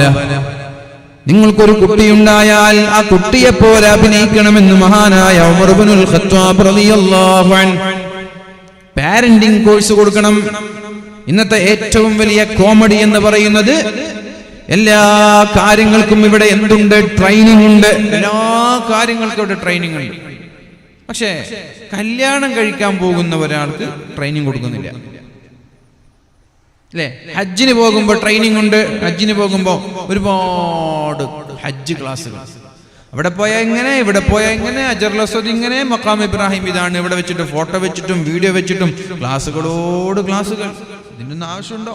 അവിടെ പോയി കഴിഞ്ഞാൽ ഒരു ഇമാം അവർക്കുണ്ട്, ഒരു ലീഡർ ഉണ്ട്. അയാൾ കാണിച്ചു കൊടുത്താൽ മതി. മുകളിൽ ഇതാണ് ഹജറുൽ അസ്വദ്, ഇവിടെയാണ് മഖാം ഇബ്രാഹിം, ഇങ്ങനെയാണ് തവാഫ്. അത്രയേ ഉള്ളൂ. ഇവിടെ നിങ്ങൾ എത്ര പഠിച്ചു പോയാലും അവിടെ എത്തിയാലും നിങ്ങൾക്കൊരു ക്ലാസ് കിട്ടാതെ ഓർമ്മ ഉണ്ടാവും? നിങ്ങൾ പറ. ഇവിടെ നിങ്ങൾ എന്ത് പഠിച്ചിട്ട് പോയാലും അവിടെ എത്തിയിട്ട് അവിടെ നിന്ന് കിട്ടുന്ന ക്ലാസ് അല്ലാതെ ഈ ക്ലാസ് കൊണ്ട് വല്ല ഉപകാരം ഉണ്ടാവാറുണ്ടോ? എന്ന് വെച്ച് ഈ ക്ലാസ് ഒഴിവാക്കണം എന്നല്ല. ഈ ക്ലാസ് ഒന്നും കൂടി അവിടെ എത്തുമ്പോൾ ഈസി ആവുന്നല്ലതാണ്.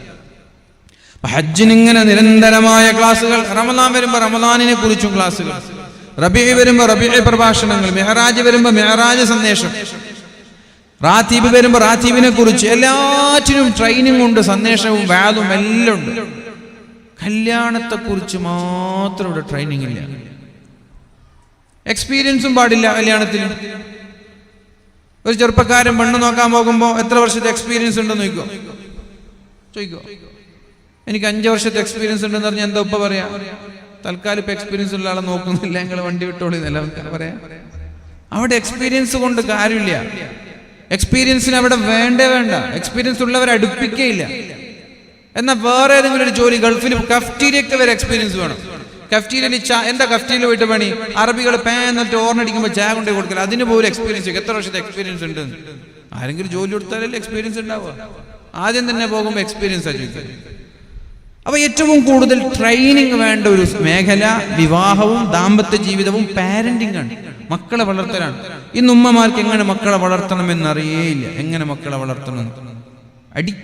അങ്ങോട്ട് അടിക്കന്നെ. ദേഷ്യം വരുമ്പോൾ അടിക്കുക, ചൊടി വരുമ്പോൾ അടിക്കുക, എന്തെങ്കിലും ചെയ്താൽ അടിക്കുക. അടിച്ചിട്ടൊരു റിസൾട്ടും ഇല്ല. സത്യത്തിൽ നമ്മൾ എന്ത് ചെയ്യുന്നുണ്ടെങ്കിലും അതിനൊരു റിസൾട്ട് ഉണ്ടാവണം. നമ്മളൊരു വാല് പറഞ്ഞാൽ ഒരു മാറ്റം നിങ്ങളിൽ ഒരാൾക്കുണ്ടായാൽ മതി, എല്ലാവർക്കും വേണമെന്നില്ല. ഈ വാല് കൊണ്ട് നിങ്ങളിൽ ഒരാൾക്കെങ്കിലും മാറ്റമുണ്ടാവണം, ഇല്ലെങ്കിൽ വാല് വേസ്റ്റാണ്. സത്യമായിട്ടും നമ്മുടെ വാലുകൾ കൊണ്ട് ഒരാൾക്കെങ്കിലും മാറ്റമില്ലെങ്കിൽ ഈ വാല് വേസ്റ്റാണ്. ഒരാൾ നന്നായാൽ 4 ദിവസത്തെ വാലും രക്ഷപ്പെട്ടു. ഈ 4 ദിവസത്തെ വാലിൽ 5 ദിവസത്തെ വാലിൽ ഒരു മനുഷ്യന് മാറ്റുണ്ടായാൽ നിങ്ങൾ അള്ളാന്റെ കോടതിയിൽ രക്ഷപ്പെടി. സംഘാടകർ ഒരു മനുഷ്യൻ നന്നായാൽ മതി. എല്ലാരും നന്നാക്കാൻ നമുക്ക് കഴിയൂല. അങ്ങനെ ആരും നന്നായിട്ടില്ല ലോകത്ത്. അല്ലാഹുവിന്റെ ഹബീബിന്റെ അയൽവാസിയായ അബൂജഹലിന് പരിശുദ്ധമായ കഅബയിൽ നിന്നിട്ട് വർഷങ്ങളോളം പരിശുദ്ധ ഖുർആന്റെ ആയത്ത് കേട്ടിട്ട് മുസ്ലിം ആയിട്ടില്ല. എന്നാൽ ഖറൻ എന്ന പ്രദേശത്തുള്ള യമനിലെ ഖറൻ എന്ന പ്രദേശത്തുള്ള ഉവൈസുൽ ഖർനി അല്ലാഹുവിന്റെ ഹബീബിനെ ഒരു നോക്ക് പോലും കാണാതെ താബിഈങ്ങളുടെ നേതാവായി മാറി എന്ന് മാത്രമല്ല, അല്ലാഹുവിന്റെ ഹബീബ് സ്വർഗ്ഗം കൊണ്ട് സന്തോഷ വാർത്ത അറിയിച്ച ഉമർ തങ്ങളോട് നബി തങ്ങൾ പറഞ്ഞു, ഉവൈസുൽ ഖർനി വന്നാൽ അയാളോട് നിങ്ങൾ ദുആ കൊണ്ട് വസിയത്ത് ചെയ്യണമെന്ന്. ഖറൻ എന്ന പ്രദേശം യമനിലാണ്.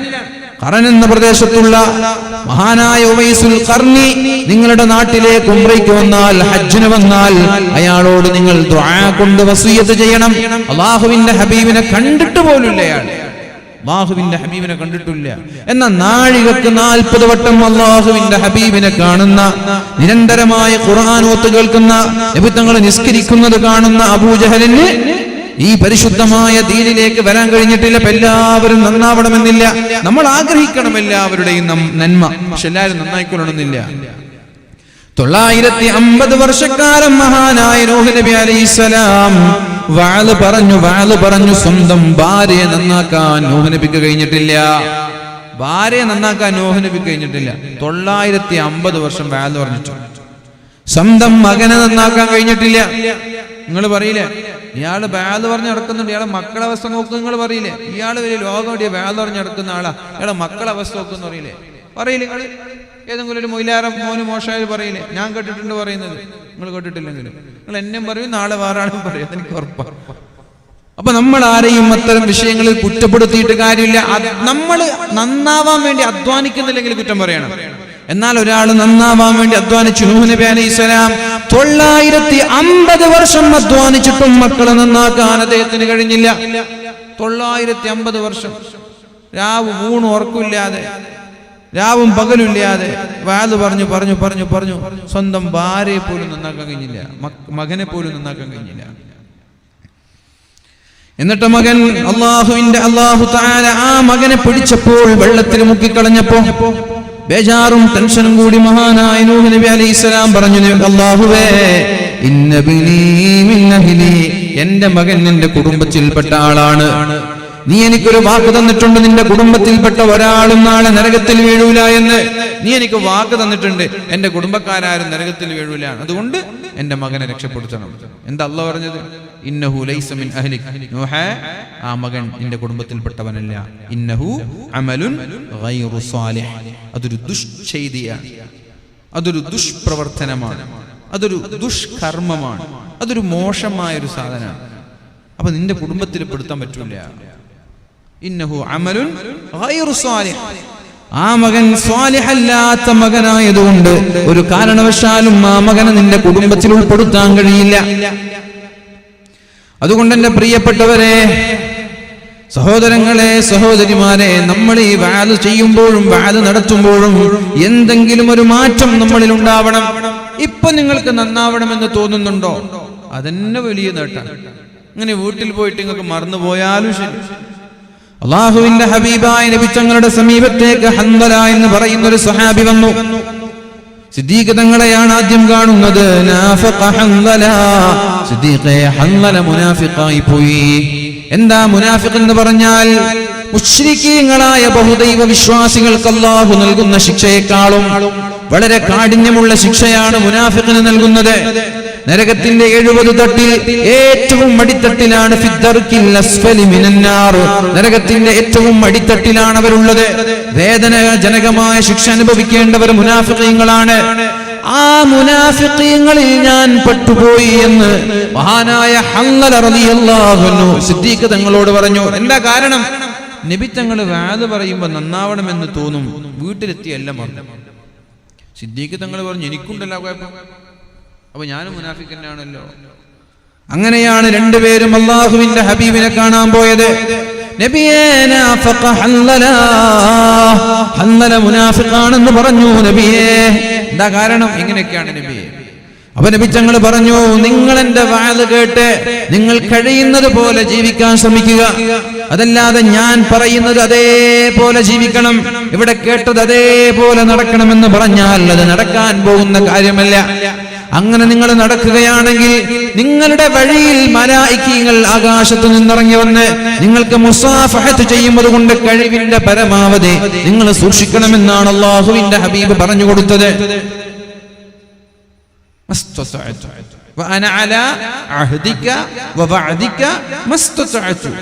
അല്ലാഹുവേ, എന്റെ കഴിവിന്റെ പരമാവധി നീ പറഞ്ഞതുപോലെ ചെയ്യാൻ ഞാൻ തയ്യാറാണ്. അങ്ങനെയാ പറഞ്ഞു, എന്റെ കഴിവിന്റെ പരമാവധി. അശ്രദ്ധരാവരുത്, നെവർ മൈൻഡ് ചെയ്യരുത്. ومن أعرض عن ذكري فإن له معيشة ضنكا.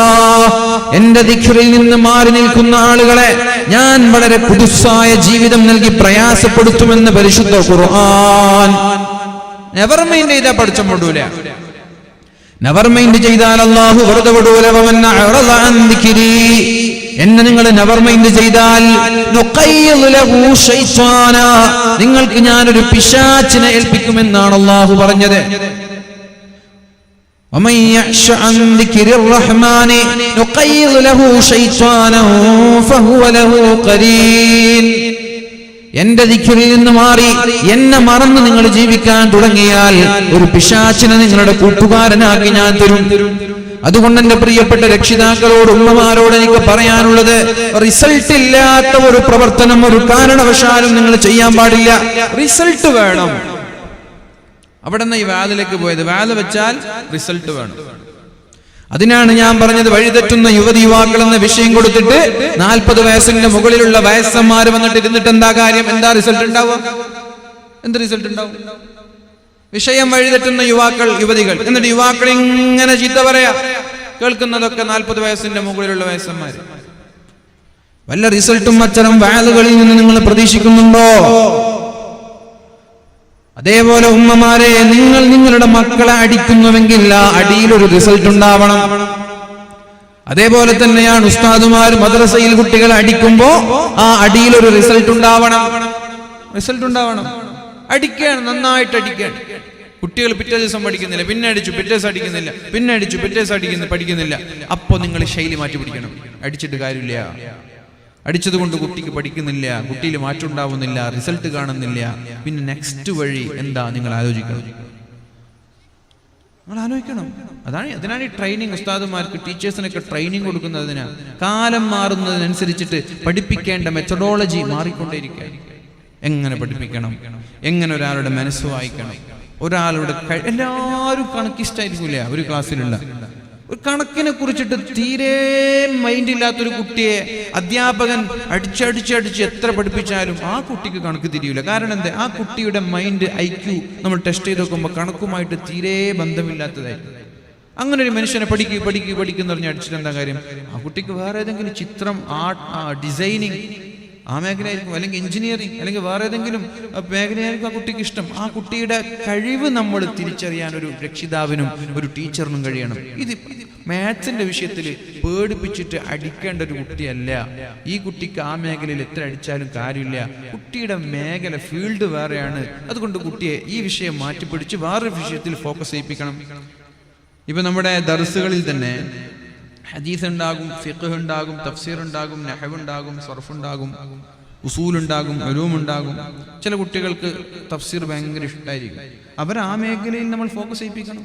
ചില കുട്ടികൾക്ക് ഫിഖ് ഭയങ്കര ഇഷ്ടമായിരിക്കും, അവർ ആ മേഖലയിൽ ഫോക്കസ് ചെയ്യിപ്പിക്കണം. അതുകൊണ്ടാണ് ഇപ്പൊ സ്ഥാപനങ്ങൾ, ഇപ്പൊ ദാറുൽ പോലെയുള്ള സ്ഥാപനങ്ങളിലൊക്കെ ഡിപ്പാർട്ട്മെന്റുകളാണ്. ഒരു 10ാം ക്ലാസ്സിലേക്ക് 5ാം ക്ലാസ്സിലേക്ക് എത്തിയാൽ തന്നെ കുട്ടികൾ അവർക്ക് ഏത് ഫീൽഡാണ് ഇഷ്ടമെന്ന് കുട്ടികൾക്കും മനസ്സിലാവും, ടീച്ചേഴ്സിനും മനസ്സിലാവും. അപ്പൊ അന്ന് മുതൽ 5ാം ക്ലാസ് ഒക്കെ കഴിഞ്ഞാൽ തഫ്സീർ ഇഷ്ടപ്പെടുന്ന കുട്ടികൾ ഡിപ്പാർട്ട്മെന്റ് ഓഫ് തഫ്സീർ, ഡിപ്പാർട്ട്മെന്റ് ഓഫ് ഹദീസ്, ഡിപ്പാർട്ട്മെന്റ് ഓഫ് ഫിഖ്, ഡിപ്പാർട്ട്മെന്റ് ഓഫ് ഖുർആൻ, ഡിപ്പാർട്ട്മെന്റ് ഓഫ് ദഅവ, പ്രൊപ്പഗേഷൻ, ദഅവ മേഖല. അപ്പൊ കഴിവെന്താണെന്ന് തിരിച്ചറിയാൻ ആർക്ക് കഴിയണം? ടീച്ചേഴ്സിന് കഴിയണം. അപ്പൊ നിങ്ങൾ കമ്മിറ്റിക്കാരൊക്കെ കുറെ പൈസ ചെലവാക്കുന്നില്ലേ? ആ പൈസ ടീച്ചേഴ്സിന് ട്രെയിനിങ് കൊടുക്കണം, പാരന്റ്സിന് ട്രെയിനിങ് കൊടുക്കണം. നിങ്ങൾ വർഷത്തിൽ ഒരു 6 മാസം കൂടുമ്പോഴെങ്കിലും നല്ല ഒരു ട്രെയിനറെ കൊണ്ടുവന്നിട്ട് നമ്മുടെ ഉമ്മമാർക്ക് എങ്ങനെ മക്കളെ വളർത്താം, അടിക്കാതെ മക്കളെ എങ്ങനെ വളർത്താം എന്നൊരു ട്രെയിനിങ് കൊടുക്കണം. അടിക്കാൻ പാടില്ല. 7 വയസ്സുവരെ മക്കളെ അടിക്കാനേ പാടില്ല. ഇവിടെ മക്കളടിക്കാത്ത ഉപ്പമാർ എത്ര ഉണ്ടാവും? തീരെ മക്കളടിക്കാത്ത ഉപ്പമാരുണ്ടെങ്കിൽ ആരുമില്ലേ? ഉപ്പമാരടിക്കലുണ്ടോ മക്കളെ? ഉമ്മമാരും അടിക്കലുണ്ട്, നിങ്ങളും അടിക്കലുണ്ടോ? ഉണ്ടോ? സത്യമായിട്ടും അങ്ങനെ നിങ്ങൾ കൈപ്പൊക്കെ അതാണ്. നിങ്ങളെല്ലാരും മക്കളടിച്ചിട്ടുണ്ട്. അപ്പൊ നിങ്ങൾ ഭാര്യമാരുടെ അവസ്ഥ എന്തായിരിക്കും? ഉമ്മമാരാണ് മക്കൾ പൊതുവെ അടിക്കുന്നത് കാണാറ്, ഉപ്പമാരടിക്കുന്നത് വളരെ റയറായിട്ടാണ് കാണുന്നത്. നിങ്ങൾ എല്ലാവരും അടിച്ചിട്ടുണ്ട്. അപ്പൊ നിങ്ങൾ ഉമ്മമാരെ അവസ്ഥ എന്താ ചോദിക്കുക? നമ്മൾ അടിക്കുന്നത് കൊണ്ടാണ് മക്കൾ, സത്യമായിട്ട് ഇത് പഠിക്കാത്തതുകൊണ്ട് നമ്മൾ അടിക്കുന്നത് കൊണ്ടാണ് മക്കൾ മോശമാവുന്നത്. ഒച്ച വെച്ചിട്ട് ഉമ്മമാര് പേടിപ്പിക്കൂലേ? പേര് വിളിച്ചിട്ട് എന്തെങ്കിലും ഒരു തെറ്റ് ചെയ്യുമ്പോൾ അട്ടഹസിക്കൂലേ? ആ ഒരു അട്ടഹാസമാണ് മക്കൾ പഠിച്ച് സ്വന്തം സുഹൃത്തിന്റെ മുമ്പിൽ അട്ടഹസിക്കുന്നത്. ക്ലാസ്സിൽ പോയിട്ട് എന്തെങ്കിലും ഒരു തെറ്റ് ചെയ്യുമ്പോൾ മക്കളെ മുമ്പിൽ ക്ലാസ്സിൽ അട്ടഹസിക്കൂലേ? ടീച്ചറോട് അട്ടഹസിക്കും, ഉസ്താദുമാരോട് അട്ടഹസിക്കും. അതെവിടെ നിന്ന് കിട്ടി? നിങ്ങളുടെ വീട്ടിലെ ഉമ്മയിൽ നിന്ന് കിട്ടിയത് ഈ അട്ടഹാസം. സൗമ്യമായ രീതിയിൽ സംസാരിച്ച് ശീലിക്കുന്ന കുടുംബമാണെങ്കിൽ ഈ മക്കൾ എത്ര വലുതായാലും സൗമ്യത കൈവിടൂല. അവരുടെ സംസാരം വളരെ ഒരു മാനേഴ്സ് ഉള്ള, ഒരു പൊളൈറ്റ് ആയിട്ടുള്ള സംസാരമായിരിക്കും. ഇതൊക്കെ നമ്മൾ ശ്രദ്ധിക്കാനുണ്ട്. അതുകൊണ്ട് ഒച്ച വെച്ചിട്ട് വരെ അവരെ പേടിപ്പിക്കാൻ പാടില്ല. ഞാൻ സത്യത്തിൽ ഇതൊക്കെ പണ്ട് അടിക്കാൻ പാടില്ല എന്നൊക്കെ പറയുമ്പോൾ ഞാൻ ചിന്തിക്കാറുണ്ടായിരുന്നു, ഇതൊക്കെ അടിക്കാതൊക്കെ പഠിപ്പിക്കാൻ കഴിയുമോ എന്ന് ചിന്തിക്കാറുണ്ടായിരുന്നു. ഇപ്പം മനസ്സിലായി തുടങ്ങി അടിക്കാതെ പഠിപ്പിക്കാൻ കഴിയുമെന്ന് നമ്മൾക്ക് തിരിച്ചറിയാൻ തുടങ്ങി. നിങ്ങൾക്കും തുടങ്ങും. നിങ്ങൾ ഈ മേഖലയിൽ നന്നായിട്ട് യൂട്യൂബിലൊക്കെ പോയിട്ട് നന്നായിട്ട് ക്ലാസ് കേൾക്കുക, പാരന്റിങ് കേൾക്കുക. നിങ്ങൾ ഇനി കേൾക്കേണ്ടത് പാരന്റിങ് ആണ്. എങ്ങനെ മക്കളെ വളർത്താമെന്നുള്ള ഒരുപാട് ട്രെയിനേഴ്സിന്റെ പ്രഭാഷണങ്ങൾ ഉണ്ടാവും. ഇംഗ്ലീഷിലുണ്ടാകും, മലയാളത്തിലുണ്ടാകും, ഹിന്ദിയിലുണ്ടാകും, ഒക്കെ ഉണ്ടാവും. എപ്പോഴാണ് നബി തങ്ങൾ അടിക്കാൻ പറഞ്ഞത്? 7 വയസ്സുവരെ മക്കളുടെ കൂടെ കളിക്കണം. 14 വയസ്സുവരെ അവർക്ക് അദബ് പഠിപ്പിക്കേണ്ട സമയമാണ്. ഇസ്ലാം പഠിപ്പിക്കുന്നത് നിസ്കരിച്ചില്ലെങ്കിൽ ഒരാളുടെ തല വെട്ടണമെന്നാണ്. 15 വയസ്സായിട്ടും പ്രായപൂർത്തിയെത്തിയിട്ടും നിസ്കാരത്തിന്റെ സമയമായിട്ട് നിസ്കരിക്കാൻ പറഞ്ഞിട്ട് സമയമുണ്ടായിട്ട് പടച്ചോനെ നിഷേധിച്ചിട്ട് നിസ്കരിച്ചില്ലെങ്കിൽ തല വെട്ടണം എന്ന ഇസ്ലാമിന്റെ നിയമം. അങ്ങനെയാണ്, വെട്ടുന്നൊന്നുമില്ല ആരും, അങ്ങനെ ഒരു നിയമം ഇസ്ലാമിൽ.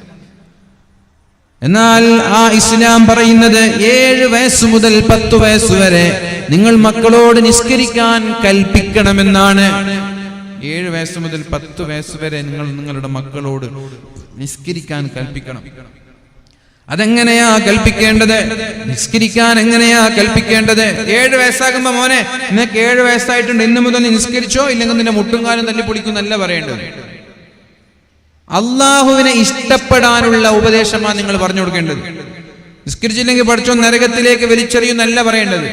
അപ്പൊ അള്ളൊരു ക്രിമിനലായിട്ട് കുട്ടിക്കാണ്. എന്ത് പഠിച്ചോൻ, എന്ത് റബ്ബ്, ഞാൻ നിസ്കരിച്ചില്ലെങ്കിൽ എന്നെ നരകത്തിലിടാൻ പഠിച്ചോനാരാ, അങ്ങനെയൊക്കെ ചിന്തിക്കാൻ തുടങ്ങും. നിസ്കരിച്ചില്ലെങ്കിൽ നരകത്തിലേക്ക് വലിച്ചെറിയെന്ന് പറഞ്ഞാൽ അങ്ങനെയല്ല പറയേണ്ടത്. നിനക്ക് കണ്ണ് തന്നവൻ, നിനക്ക് കാത് തന്നവൻ, നിനക്ക് ആരോഗ്യം തന്നവൻ, നിനക്ക് ഓക്സിജൻ ഒരു പൈസയുടെ ചെലവ് പോലും ഇല്ലാതെ ഓക്സിജൻ തന്നവൻ, കോവിഡ് വന്നപ്പോൾ മനസ്സിലായി ഓക്സിജൻ എത്ര വാല്യൂ ഉണ്ടെന്ന്, എത്ര പ്രീഷ്യസ് ആണെന്ന്, എത്ര വിലപിടിപ്പുള്ളതാണെന്ന്. അല്ലെ, എത്ര വിലയുണ്ട് ഈ ഓക്സിജൻ എന്ന് കോവിഡ് വന്നപ്പോൾ മനസ്സിലായിട്ടുണ്ടാവും.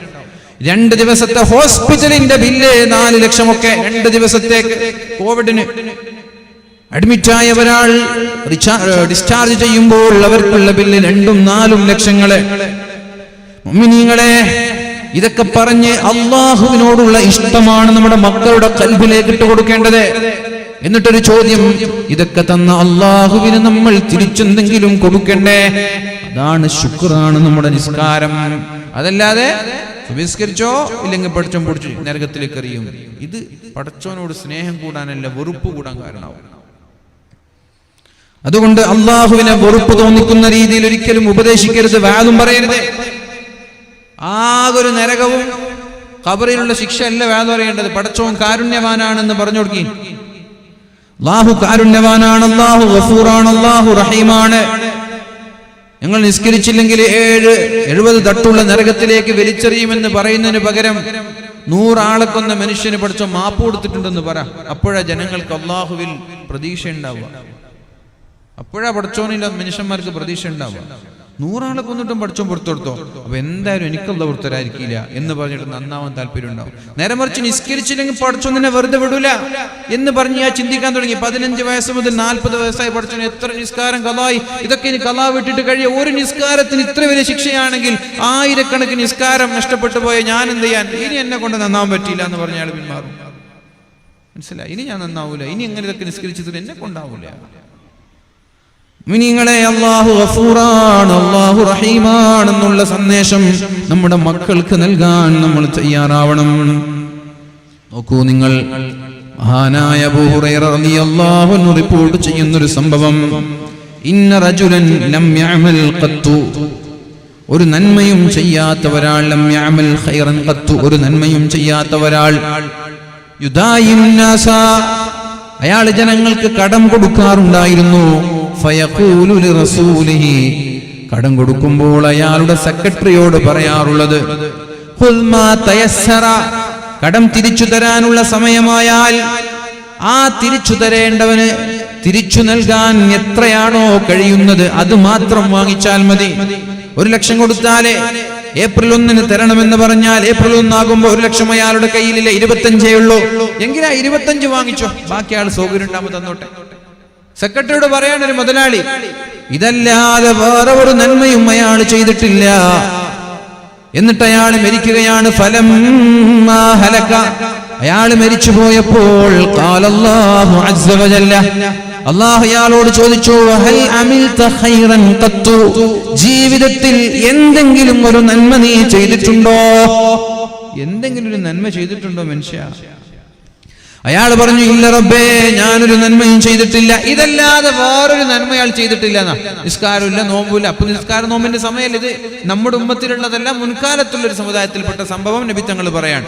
ആരൊക്കെ റിപ്പോർട്ട് ചെയ്തു? മഹാനായ ഇമാം അഹ്മദ് തങ്ങൾ, നസായി തങ്ങളൊക്കെ റിപ്പോർട്ട് ചെയ്ത ഹദീസാണ്. മുഅ്മിനീങ്ങളെ, എന്നിട്ട് അദ്ദേഹം പറയാണ്, അല്ലാഹുവേ, ഞാനൊരു നന്മയും ചെയ്തിട്ടില്ല, പക്ഷേ വകുന്തു ഉദായിനുന്നാസ്, ഞാൻ ജനങ്ങൾക്ക് കടം കൊടുക്കാറുണ്ട്. അങ്ങനെ കടം തിരിച്ചു തരേണ്ട സമയമായാൽ ഞാൻ പറയാറുണ്ട്, ഖുൽ മാ തയസ്സറ, അയാൾക്ക് എത്രയാണോ തിരിച്ചു തരാൻ കഴിയുന്നത് അത് മാത്രം വാങ്ങിച്ചാൽ മതി. വത്റുക് മാ അസുറ, അയാൾക്ക് തിരിച്ചു തരാൻ കഴിയാത്തതിന് നിങ്ങൾ വീണ്ടും ഡേറ്റ് ഇട്ട് കൊടുക്കണം. സൗകര്യം ഉണ്ടാകുമ്പോ തന്നോട്ടെ, പൈസ ആകുമ്പോ തന്നോട്ടെ. വതജാവസ്, അതിനും കഴിയുന്നില്ലെങ്കിൽ അയാൾക്കത് വിട്ടുകൊടുത്തേക്ക്.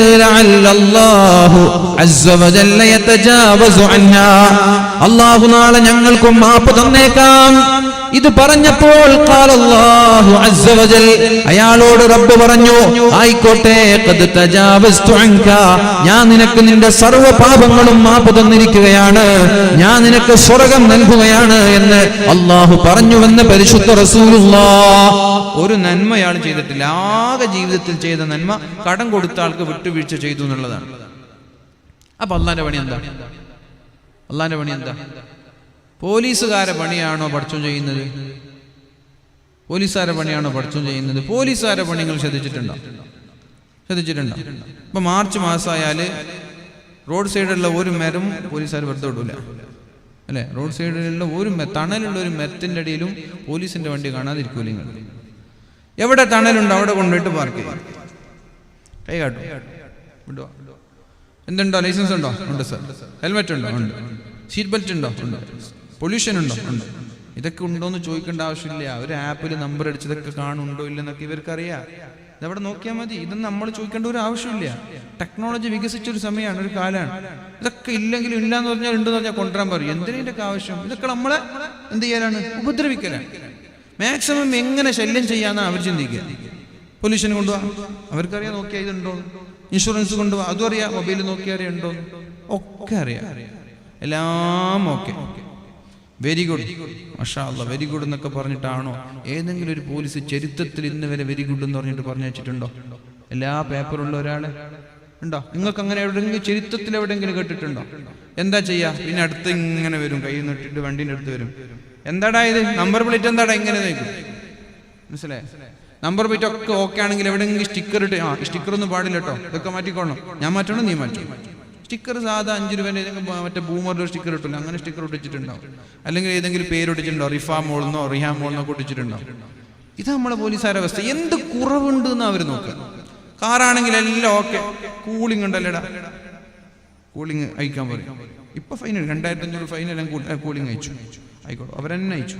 അപ്പോൾ നമ്പർ പ്ലേറ്റ് ഓപ്പൺ അവർക്ക്. അള്ളാഹു ഇങ്ങനെല്ലാം മിനിങ്ങളെ നിങ്ങൾ സ്കരിച്ചിട്ടുണ്ടോ? നോമ്പോക്കിയിട്ടുണ്ടോ? ഉണ്ട്. ഹജ്ജ് ചെയ്തിട്ടുണ്ടോ? ഉണ്ട്. പിന്നെന്താ? നീ സക്കാത്ത് കൊടുത്തിട്ടുണ്ടോ? അതുകൊണ്ട്. നീ എന്നാലും തഹജ്ജുദ് സ്കരിച്ചിട്ടില്ല അല്ലേ എന്ന് പറഞ്ഞിട്ട് പഠിച്ചോ നരകത്തിലിടോ? അതാണോ പഠിച്ചോ? നീ തഹജ്ജുദ് സ്കരിച്ചിട്ടില്ലല്ലേ? സ്കരിച്ചിട്ടുണ്ടല്ലോ പഠിച്ചോനെ? സ്കരിച്ചിട്ടുണ്ട്. ദുഹാ സ്കരിച്ചിട്ടുണ്ടോ? ഖുർആൻ ഒരു ഖത്ത് ഓതിയിട്ടുണ്ടോ? അങ്ങനെ ചോദിച്ചിട്ട് നരകത്തിലിടാനല്ല പഠിച്ചോന്റെ ഇഷ്ടം. അള്ളാഹ് ചോദിക്കുന്ന എന്താ? സ്കരിച്ചിട്ടുണ്ടോ? ഇല്ല. നോമ്പോക്കിയിട്ടുണ്ടോ? അതുമില്ല. ഹജ്ജ് ചെയ്തിട്ടുണ്ടോ? അതുമില്ല. എന്തെങ്കിലും ഒരു നന്മ ചെയ്തിട്ടുണ്ടോ? അങ്ങനെ പഠിച്ചു ചോദിക്കുക. എന്തെങ്കിലും ഒരു നന്മ ചെയ്തിട്ടുണ്ടോ? അപ്പോൾ ഒരാൾ പറഞ്ഞു, ഞാൻ പഠിച്ചോനെ കടം കൊടുത്തിട്ട് ഞാൻ വാങ്ങുമ്പോൾ അവർക്ക് ബുദ്ധിമുട്ടായി പോകണ്ടെന്ന് വിചാരിച്ചിട്ട് സൗകര്യം ഉണ്ടാകുമ്പോൾ തന്നാൽ മതി. ഇങ്ങനൊരു നന്മ ചെയ്തിട്ടുണ്ടല്ലേ, മാഷാ അല്ലാഹ്, വാഹനി സ്വർഗത്തിലേക്ക്. ഇതാണ് പഠിച്ചോൻ. വേറെ ആൾ പറഞ്ഞു, പഠിച്ചോനെ നീ നിസ്കരിച്ചിട്ടുണ്ടോ? ഇല്ല. പഠിച്ചോനെ നോമ്പോക്കിയിട്ടുണ്ടോ? ഇല്ല. ഹജ്ജ് ചെയ്തിട്ടുണ്ടോ? ഇല്ല. നീ പിന്നെന്താ? ഞാൻ കുറേ കള്ളുടിച്ചിട്ടുണ്ട്, വ്യഭിചരിച്ചിട്ടുണ്ട്. എന്തെങ്കിലും ഒരു നന്മ ചെയ്തിട്ടുണ്ടോ? അള്ളാഹ് ചോദിക്കാൻ. ഞാൻ വരുന്ന വഴിയിൽ ദാഹിച്ച് വലയുന്ന ഒരു നായെ കണ്ടപ്പോൾ പഠിച്ചോനെ എനിക്ക് തോന്നി, എനിക്ക് ദാഹിക്കുമ്പോൾ സ്വാഭാവികമായിട്ട് നല്ല പ്രയാസം ഉണ്ടാവില്ലേ, ഞാൻ വെള്ളം കൊടുത്തു. മാഷാ അല്ലാഹ്, അങ്ങനെ ചെയ്തിട്ടുണ്ടോ? എന്നാൽ നീയും സ്വർഗത്തിൽ. ഇതാണ് പഠിച്ചോൻ. ഈ പഠിച്ചോനെയാണ് ഒരു നിസ്കാരം കളാക്കിയാൽ നരകത്തിന്റെ 70ാമത്തെ തട്ടിലേക്ക് വലിച്ചെറിയുന്ന പഠിച്ചോനായിട്ട് നമ്മൾ മക്കളോട് നമ്മൾ എന്തറിയുന്നത്, ഉപമിക്കുന്നത്. ഈ പഠിച്ചോനെയാണ്. ഈ പഠിച്ചനോട് മക്കൾക്ക് സ്നേഹം ഉണ്ടാവുമോ? ഈ മക്കൾക്ക് പോലീസുകാരോട് നമുക്കാരും കൽപ്പിൽ സ്നേഹം തോന്നാറുണ്ടോ? ഏതെങ്കിലും പോലീസുകാരോട്? എന്തുകൊണ്ട്? ഇവരിങ്ങനെ അലമ്പാക്കുന്നതുകൊണ്ടാണ്. ഇങ്ങനെ അലമ്പാക്കുന്നത് കൊണ്ടാണ്. എനിക്ക് ഓർമ്മയുണ്ട്, എന്നെ ഒരു ദിവസം ചെറുക്ക കുറച്ച് മുമ്പ് ചെറുക്കുന്നൊരു പോലീസ് പിടിച്ചു. എൻ്റെ ഇതേ വണ്ടിയാ. അപ്പോൾ ഇങ്ങനെ പിടിച്ചു കുറേ ഒരു 4-5 വർഷം മുമ്പ്. അപ്പോൾ അതിൽ കൂളിംഗ് ഉണ്ടായിരുന്നു, ബാക്കിയൊക്കെ ഓക്കെ, കൂളിംഗ് സീറ്റ് ബെൽറ്റ് ഒക്കെ ഉണ്ടായിരുന്നു. കൂളിങ്ങിനോട് പറഞ്ഞു എടുക്കണം എന്ന് പറഞ്ഞു. പിന്നെ എടുക്കാന്ന് പറഞ്ഞു. എൻ്റെ ചാവി വാങ്ങിച്ചിട്ട് എൻ്റെ പിന്നെന്ത് ചെയ്തു, കൂളിങ് മൂപ്പരിങ്ങനെ മാർക്ക് ചെയ്തിട്ട് മൂപ്പരിൻ്റെ എടുത്തു. അതൊക്കെ കഴിഞ്ഞിട്ട് മൂപ്പര് ബാക്കിൽ പോയിട്ട് നമ്പർ കാണിച്ചു തരാം. ഇതെന്താടോ തന്തയും തള്ളയും പോലെ നമ്പർ പ്ലേറ്റ് എന്താ തന്തയും തള്ളയും പോലെ? KL14M എന്നുള്ളത് കുറച്ച് ചെറുതായിരുന്നു, 8555 എന്നുള്ളത് കുറച്ച് വലുതായിരുന്നു. ഇതെന്താ തന്തയും തള്ളയും പോലെ മാറ്റാൻ പറഞ്ഞു. ഞാൻ മാറ്റി. മനസ്സിലായ? അപ്പോൾ നമ്മൾക്ക് എന്തുകൊണ്ടാ അവർ ഇനി എല്ലാം ഓക്കെ ആണെങ്കിൽ ഇന്ന് വരെ ഒരു നല്ല സർട്ടിഫിക്കറ്റ്, നല്ല വാക്ക് അവരിൽ നിന്ന് കിട്ടുന്നില്ല. അതുകൊണ്ട് നമുക്ക് ആർക്കും പോലീസ് എന്ന് പറയുമ്പോൾ തന്നെ എല്ലാവർക്കും ബേജാറാണ്, ടെൻഷനാണ്. പോലീസുകാർ മുമ്പിലുണ്ടെങ്കിൽ ഓവർടേക്ക് ചെയ്യാൻ പേടിയുള്ള എത്ര കൂട്ടർ ഇവിടെ ഉണ്ട് പറഞ്ഞു. നമ്മൾ റോഡിലൂടെ യാത്ര ചെയ്യുമ്പോൾ പോലീസ് വണ്ടി മുമ്പിൽ പോകുന്നുണ്ടെങ്കിൽ ഓവർടേക്ക് ചെയ്യാൻ പേടിയുള്ള എത്ര ഡ്രൈവർമാർ ഇവിടെ ഉണ്ട്. ഇവിടെ ഓവർടേക്ക് ചെയ്താൽ പോലീസുകാരെന്ത് വിചാരിക്കോ? പോലീസുകാരെന്തെങ്കിലും പിടിക്കോ? ഇനി ബാക്കിൽ വന്നിട്ട് ലൈസൻസ് വയ്ക്കോ? ഒന്ന് പേടിച്ചിട്ട് ഓവർടേക്ക് ചെയ്യാത്ത ഡ്രൈവർമാർ എനിക്കറിയാം. അതെന്താ? അങ്ങനെ ഒരു പിന്നെ അവരെ കുറിച്ചിട്ടൊരു ചിന്ത അങ്ങനെ ആക്കി നമ്മുടെ മൈൻഡ് ആ ഒരു രീതിയിലേക്ക് മാറിയിട്ടുണ്ട്.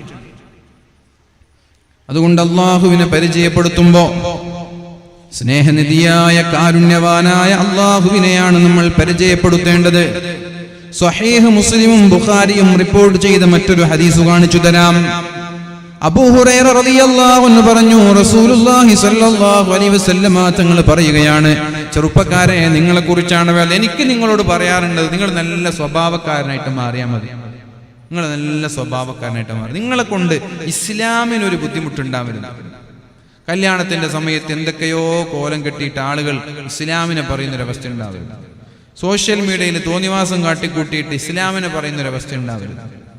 നമ്മളെ കൊണ്ട് ഇസ്ലാമിനൊരു ശല്യം നമ്മുടെ കുടുംബത്തിന്, നമ്മുടെ നാടിന് നാണക്കേടുണ്ടാക്കുന്ന രീതിയിൽ ഒരു പ്രവർത്തനം ഉണ്ടാവുക. അതിനും പകരം നമ്മളെ കാണിച്ചിട്ട് ഇത് എൻ്റെ മക്കളാണ്, എൻ്റെ നാട്ടുകാരനാണ് എന്ന് പറയുന്ന രീതിയിലേക്ക് നിങ്ങൾ വളരണം എന്ന് മാത്രമാണ് എനിക്ക് ഇന്നത്തെ വാലിൽ നിങ്ങളോട് പറയാനുള്ളത്. യുവാക്കളോട്, യുവതികളോട് അതേപോലെ. നിങ്ങളെ നിസ്കാരമൊക്കെ നിങ്ങൾക്ക് ഖബറിലേക്ക് ഉള്ളതാണ്. നിങ്ങൾ നിസ്കരിച്ചതുകൊണ്ട് എനിക്കും കിട്ടാനില്ല, ദീനിനും കിട്ടാനില്ല, ഇസ്ലാമിനൊരു ചുക്കും കിട്ടാനില്ല. നിങ്ങളെ നാട്ടുകാരൊക്കെ നിസ്കരിച്ചതുകൊണ്ട് ഇസ്ലാം ദീനിന് എന്തെങ്കിലും ഒരു ഉപകാരം കിട്ടോ? നിങ്ങളെന്താ മിണ്ടാത്ത? നിങ്ങളെല്ലാവരും പള്ളിയിൽ വന്നിട്ട് നിസ്കരിച്ചതുകൊണ്ട് ഇസ്ലാം ദീനിന് വല്ല നേട്ടമുണ്ടോ? യുവാക്കൾ യുവതികളൊക്കെ നിസ്കാരക്കാരായി, നമ്മുടെ ദീനിന് വല്ല നേട്ടമുണ്ടോ? ആളുകളൊക്കെ പറയോ, ഉപ്പളയിലുള്ള നാട്ടുകാരും അമുസ്ലിങ്ങളൊക്കെ പറയോ, മാഷാ അല്ലാഹ് ഉപ്പളത്തുള്ള മുസ്ലിങ്ങളൊക്കെ എത്ര നല്ല മനുഷ്യന്മാരാ. എന്താ നിങ്ങൾ അങ്ങനെ പറഞ്ഞത്? അവരൊക്കെ നിസ്കരിക്കുന്നുണ്ട് എന്ന് പറയോ? ഇല്ല, നിസ്കാരം നമ്മുടെ ഖബറിലേക്കുള്ളതാണ്. നിങ്ങൾ നിസ്കരിച്ചാലും നിസ്കരിച്ചില്ലെങ്കിൽ നിങ്ങൾക്കുള്ളതാണ്.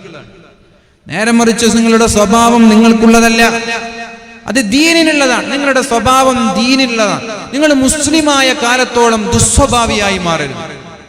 നിങ്ങളൊരു മുസ്ലിമായ ഐഡന്റിറ്റി ഉള്ള കാലത്തോളം, ഹിജാബ് ധരിക്കുന്ന കാലത്തോളം, തട്ടം ധരിക്കുന്ന കാലത്തോളം, തൊപ്പിവെക്കുന്ന കാലത്തോളം, മുസ്ലിം എന്ന പേരുള്ള കാലത്തോളം, നീ ഒരു പ്രാക്ടിക്കൽ മുസ്ലിമായാലും അല്ലേലും, നീ ഒരു അള്ളാഹുവിനെ പേടിക്കുന്ന മുസ്ലിമായാലും അല്ലെങ്കിൽ പേരുകൊണ്ട് മാത്രമുള്ള മുസ്ലിമായാലും, ഇസ്ലാമിന്റെ എന്തെങ്കിലും ഒരു ഐഡന്റിറ്റി നിന്നിലുള്ള കാലത്തോളം നിന്നെ കൊണ്ട് ഇസ്ലാമിന് ഉപകാരമല്ലാതെ ഒരു ഉപദ്രവവും ഉണ്ടാവാതെ സൂക്ഷിക്കണം. നീ കാരണം ഇസ്ലാമിന് അഭിമാനമുണ്ടാവണം, നീ കാരണം ഇസ്ലാമിന് നേട്ടമുണ്ടാവണം, നീ കാരണം നിന്റെ നാട്ടുകാർ പറയണം അയാൾ എന്റെ നാട്ടുകാരനാണെന്ന്, നിന്റെ കുടുംബക്കാരൻ പറയണം അതെന്റെ കുടുംബക്കാരനാണെന്ന്, ഈ കാസർഗോഡ് ജില്ലക്കാർ പറയണം എന്റെ ജില്ലക്കാരനാണെന്ന്, മുസ്ലിമീങ്ങൾ പറയണം എന്റെ മതക്കാരനാണെന്ന്. അതുകൊണ്ട് പ്രിയപ്പെട്ടവരെ, നിങ്ങൾ ഈ പരിശുദ്ധ ദീനിന് നേട്ടമുണ്ടാക്കണം. നിങ്ങളുടെ സ്വഭാവത്തിലൂടെ, നിങ്ങളുടെ കോൺട്രിബ്യൂഷനിലൂടെ, നിങ്ങളുടെ ചിന്തയിലൂടെ, നിങ്ങളുടെ വിദ്യാഭ്യാസത്തിലൂടെ, നിങ്ങളുടെ പഠന നിലവാരത്തിൽ, നിങ്ങളുടെ സമ്പാദ്യങ്ങളിലൂടെ ഈ ദീനിന് നേട്ടമുണ്ടാക്കാൻ നിങ്ങൾ ശ്രമിക്കണം. കോട്ടമുണ്ടാക്കരുത് ഒരു കാരണവശാലും. അല്ലാഹുവിന്റെ ഹബീബ് പറഞ്ഞു, ഒരാൾ ഇങ്ങനെ നടക്കുകയാണ്, റജുലുൻ യംശി ബിത്വരീഖിൻ, ഒരു വഴിയിലൂടെ നടന്നു പോവുകയാണ് ഒരാൾ. ഇദ് വജദ ഉസ്ന ശൗഖിൻ അലി ത്വരീഖി, അങ്ങനെ നടന്നു പോകുമ്പോൾ ഒരു മരത്തിന്റെ ഒരു കൊമ്പ് ഒരു വഴിയിൽ കണ്ടു. ഫഅഖറഹു, അയാൾ എന്താക്കി, ആ മരത്തിന്റെ കൊമ്പ് റോട്ടിൽ കണ്ടപ്പോ അതെടുത്തിട്ട് മൂപ്പർ സൈഡിലേക്ക് നീക്കി. ഫശക്കറല്ലാഹ്, അല്ലാഹു അത് ഇഷ്ടമായി. ഫഗഫറ ലഹു, അല്ലാഹു അയാൾക്ക് പുറത്തു കൊടുത്തു. എന്താ ഇപ്പൊ ഇയാൾ ചെയ്തത്? ബൈക്കിലോ കാറിലോ നടന്നിട്ടോ പോകുന്ന വഴിയിൽ റോഡ് സൈഡിൽ ഒരു മരത്തിന്റെ കൊമ്പ് വീണിട്ടുണ്ട്.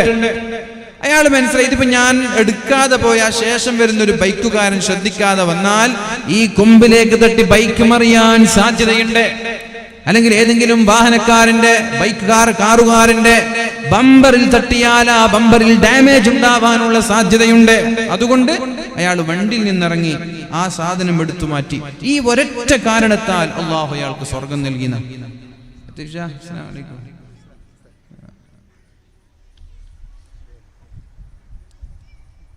അപ്പൊ നിങ്ങൾ ശ്രദ്ധിച്ചോ? എനിക്ക് പറയാനുള്ളത്, നമ്മൾ ജീവിക്കുന്ന കാലത്ത് ഈ ദീനിനും ഈ മതത്തിനും ഈ നാടിനും എന്തെങ്കിലും ഒരു സംഭാവന ചെയ്യാൻ ശ്രമിക്കുക. അപ്പൊ ഇവിടെ നോക്കി, ഈ മനുഷ്യൻ എന്ത് നന്മയാ ചെയ്തത്? വരുന്ന വഴിയിൽ ഒരു മരത്തിന്റെ കഷ്ണം കണ്ടു, അല്ലെങ്കിൽ ഒരു കല്ലിന്റെ കഷ്ണം കണ്ടു, അല്ലെങ്കിൽ ഒരു മുൾകഷ്ണം കണ്ടു.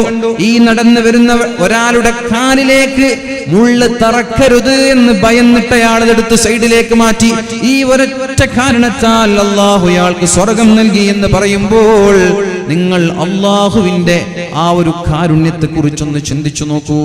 അയാൾ നന്മ ചെയ്തോന്ന് പോലും പഠിച്ചു നോക്കിയിട്ടില്ല. നീ നിസ്കരിച്ചിട്ടുണ്ടോ, തഹജ്ജുദ് നിസ്കരിച്ചിട്ടുണ്ടോ, ജമാഅത്തിന് പോയിട്ടുണ്ടോ എന്നൊന്നും നോക്കിയിട്ടില്ല. അല്ലാഹ് എന്താ ശ്രദ്ധിച്ചത്? ഈ മനുഷ്യന്റെ ഖൽബിൽ കാരുണ്യമുണ്ടോ എന്നാ നോക്കിയത്. ഇനി അടുത്തത് നിങ്ങൾ നോക്ക് പ്രിയപ്പെട്ടവരെ. റസൂലുള്ളാഹി സ്വല്ലല്ലാഹു അലൈഹി വസല്ലമ തങ്ങൾ ഇങ്ങനെ ഒരുപാട് സംഭവങ്ങൾ നമ്മോട് പഠിപ്പിച്ചു തന്നിട്ടുണ്ട്. അതുകൊണ്ട് നിങ്ങൾ എന്ത് വേണം? ഒരു കാരണവശാലും നമ്മുടെ മക്കളെ അടിക്കാൻ പാടില്ല.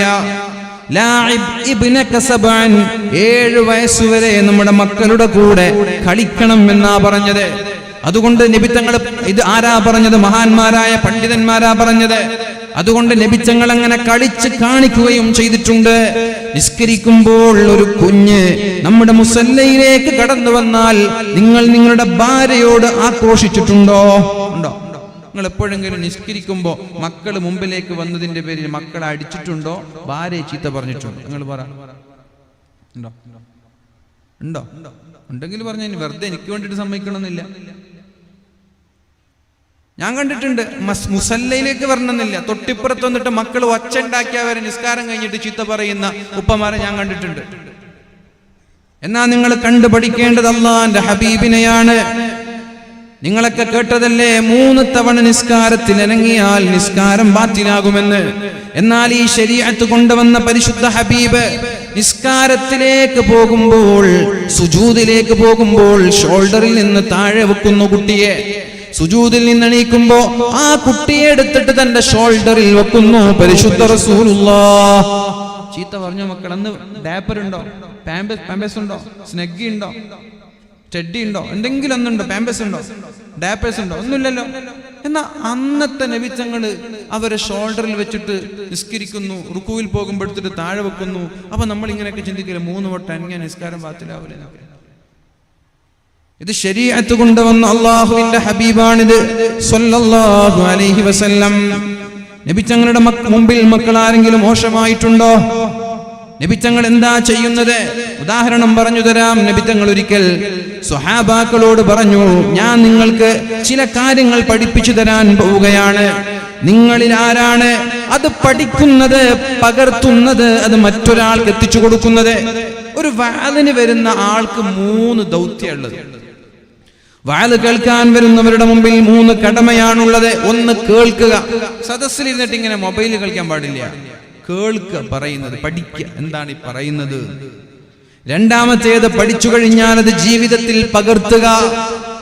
മൂന്നാമത്തേത്, ഇത് കേൾക്കാത്തവർക്ക് പറഞ്ഞു കൊടുക്കുക എന്നുള്ളതാണ്. നബി തങ്ങൾ ചോദിച്ചു, ഞാൻ അങ്ങനെ പറയാൻ പോകുന്ന വിഷയം നിങ്ങൾ ഏറ്റെടുക്കാൻ താല്പര്യമുള്ളവർ ആരാണ്? ഉടനെ തന്നെ അബൂ ഹുറൈറ തങ്ങൾ പറഞ്ഞു, ഞാൻ ഏറ്റെടുത്തോളാം. അപ്പൊ നബി തങ്ങൾ അബൂ ഹുറൈറയെ കൈ പിടിച്ചു. ഫഅഖദ ബിയദി, കൈ പിടിച്ചിട്ട് ഖൽബിൽ നിന്ന് ഖൽബിലേക്കുള്ള മെസ്സേജുകൾ, സന്ദേശം കൈമാറലാണ് നബി തങ്ങൾ ചെയ്തത്. ഫഅഖദ ബിയദി, കൈ പിടിച്ചിട്ട് അബൂ ഹുറൈറ, പിന്നെ ഇതൊക്കെയാണ് നീ ചെയ്യേണ്ടത് എന്ന് നബി തങ്ങൾ പറഞ്ഞു കൊടുത്തു. മഹാനായ മുആദ് തങ്ങൾ പറയുന്നുണ്ട്, എന്റെ ഷോൾഡറിൽ നബി തങ്ങൾ ഇങ്ങനെ തട്ടി എന്നെ അടുത്തേക്ക് വിളിച്ചിട്ട് എന്റെ ഷോൾഡറിൽ കൈവച്ചു. ഇങ്ങനെയൊക്കെ ഉപദേശിക്കുന്നതിന് പകരം മക്കളെ അടിക്കുന്ന ഈ ഉമ്മമാർക്ക് അല്ലാഹു മാപ്പ് നൽകുമോ? മുഅ്മിനീങ്ങളെ, മക്കളടിക്കുന്ന ഏതെങ്കിലും ഒരു രക്ഷിതാവിന് അല്ലാഹു മാപ്പ് കൊടുക്കുമോ? ഞാൻ വിശ്വസിക്കുന്നത് കൊടുക്കൂല തന്നെയാണ്. മക്കളടിക്കുന്ന രക്ഷിതാക്കൾക്ക് അല്ലാഹു മാപ്പ് കൊടുക്കൂല തന്നെയാണ് എൻ്റെ വിശ്വാസം. ഞാനിത് അതിനെക്കുറിച്ച് പഠിക്കാൻ തുടങ്ങിയതിന് ശേഷമാണ് ഞാനിങ്ങനെ വാദം പറയാൻ തുടങ്ങിയത്. ഞാനൊരിക്കലും സ്വർഗം തന്നെ കിട്ടൂല എന്ന് പ്രസംഗിച്ചു. അപ്പോൾ സദസ്സിൽപ്പെട്ട ഒരാൾക്ക് ഭയങ്കര വിഷമായി. അത് നിങ്ങൾ പറഞ്ഞ് ശരിയായില്ല. ഞാൻ ചോദിച്ചു, അതെന്തുകൊണ്ട് നിങ്ങൾ അങ്ങനെ പറഞ്ഞു? നിങ്ങൾക്ക് അതിൻ്റെ പിന്നെ പാരൻറ്റിങ്ങിനെ കുറിച്ച് നിങ്ങൾക്ക് എന്തെങ്കിലും അറിയോ? നിങ്ങളതിനെക്കുറിച്ച് പഠനം നടത്തിയിട്ടുണ്ടോ? ഞാൻ നേരത്തെ സൂചിപ്പിച്ചു. ഞാൻ പറയാം ഒരു ഉദാഹരണം. ഞാൻ കണ്ടു ഒരാളെ മക്കളെ ഉറക്കാണ്, കുട്ടീനെ ഉറക്കാണ്. 2 വയസ്സുള്ള ഒരു കുട്ടീനെ ഉറക്കാണ്. അപ്പൊ കുട്ടികൾ ഉറങ്ങുന്ന സമയത്ത് ഉമ്മ ഉറക്കുമ്പോ ഒന്നും കുട്ടി ഉറങ്ങിക്കൊള്ളണമെന്നില്ല, അല്ലേ? നിങ്ങൾ ഉറങ്ങിക്കോന്ന് പറയുമ്പോ ആയിക്കോട്ടെ ഉമ്മ എന്ന് പറഞ്ഞ് ഇങ്ങനെ ഉറങ്ങും. കുട്ടികളില്ല, കുട്ടികൾ അങ്ങോട്ട് ചാടി കളിക്കും, ഇങ്ങോട്ട് ചാടും, ഒച്ച വെക്കും, പാട്ട് പാടും, അങ്ങനെയൊക്കെ ചെയ്യും. ഒരടി കൊടുത്തു. കുട്ടിക്ക് ഉറക്കക്കായിരുന്നു. ഇതൊക്കെ എന്റെ മുമ്പിൽ നടക്കുന്ന ഒരു സംഭവം ഞങ്ങളോട് പറയുന്നു. കുട്ടി ഉറക്കക്കായിരുന്നു. സ്വാഭാവികമായിട്ട് കരച്ചിൽ കഴിഞ്ഞതിന് ശേഷം കുട്ടി എന്തായി? ഫ്രീ ആയി, വീണ്ടും കളിക്കാൻ തുടങ്ങി. അപ്പൊ ഉമ്മ വീണ്ടും ഉറക്കാൻ ശ്രമിച്ചു. കുട്ടി വീണ്ടും ഉറങ്ങുന്നില്ല, വീണ്ടും അടിച്ചു. അപ്പൊ ഈ ഉമ്മക്ക് ഒരല്പമെങ്കിലും തലയിൽ തലച്ചോറുണ്ടെങ്കിൽ ഉമ്മ എന്ത് മനസ്സിലാക്കണം? ഞാൻ ഒരു തവണ അടിച്ചത് ഉറങ്ങാൻ വേണ്ടിയിട്ടാണ്. എന്റെ അടി കൊണ്ട് റിസൾട്ട് ഉണ്ടായിട്ടില്ല. അപ്പൊ ഞാൻ അടി എന്നുള്ള ശൈലി മാറ്റി വേറൊരു മെത്തഡോളജിയിലേക്ക് ഞാൻ പോകണം. അത് ഉമ്മ ചിന്തിക്കണമായിരുന്നു, ചിന്തിച്ചില്ല. 2 വട്ടം അടിച്ചു. കുട്ടി വീണ്ടും കരഞ്ഞു. കുറെ നേരം കരഞ്ഞതിന് ശേഷം വീണ്ടും കുട്ടി ചാടി കളിക്കാൻ തുടങ്ങി. പിന്നെ ഒന്ന് ഫ്രീ ആയി, കരച്ചിൽ നിർത്തി ഫ്രീ ആയി. ഉമ്മ വീണ്ടും ഉറക്കാൻ ശ്രമിച്ചു.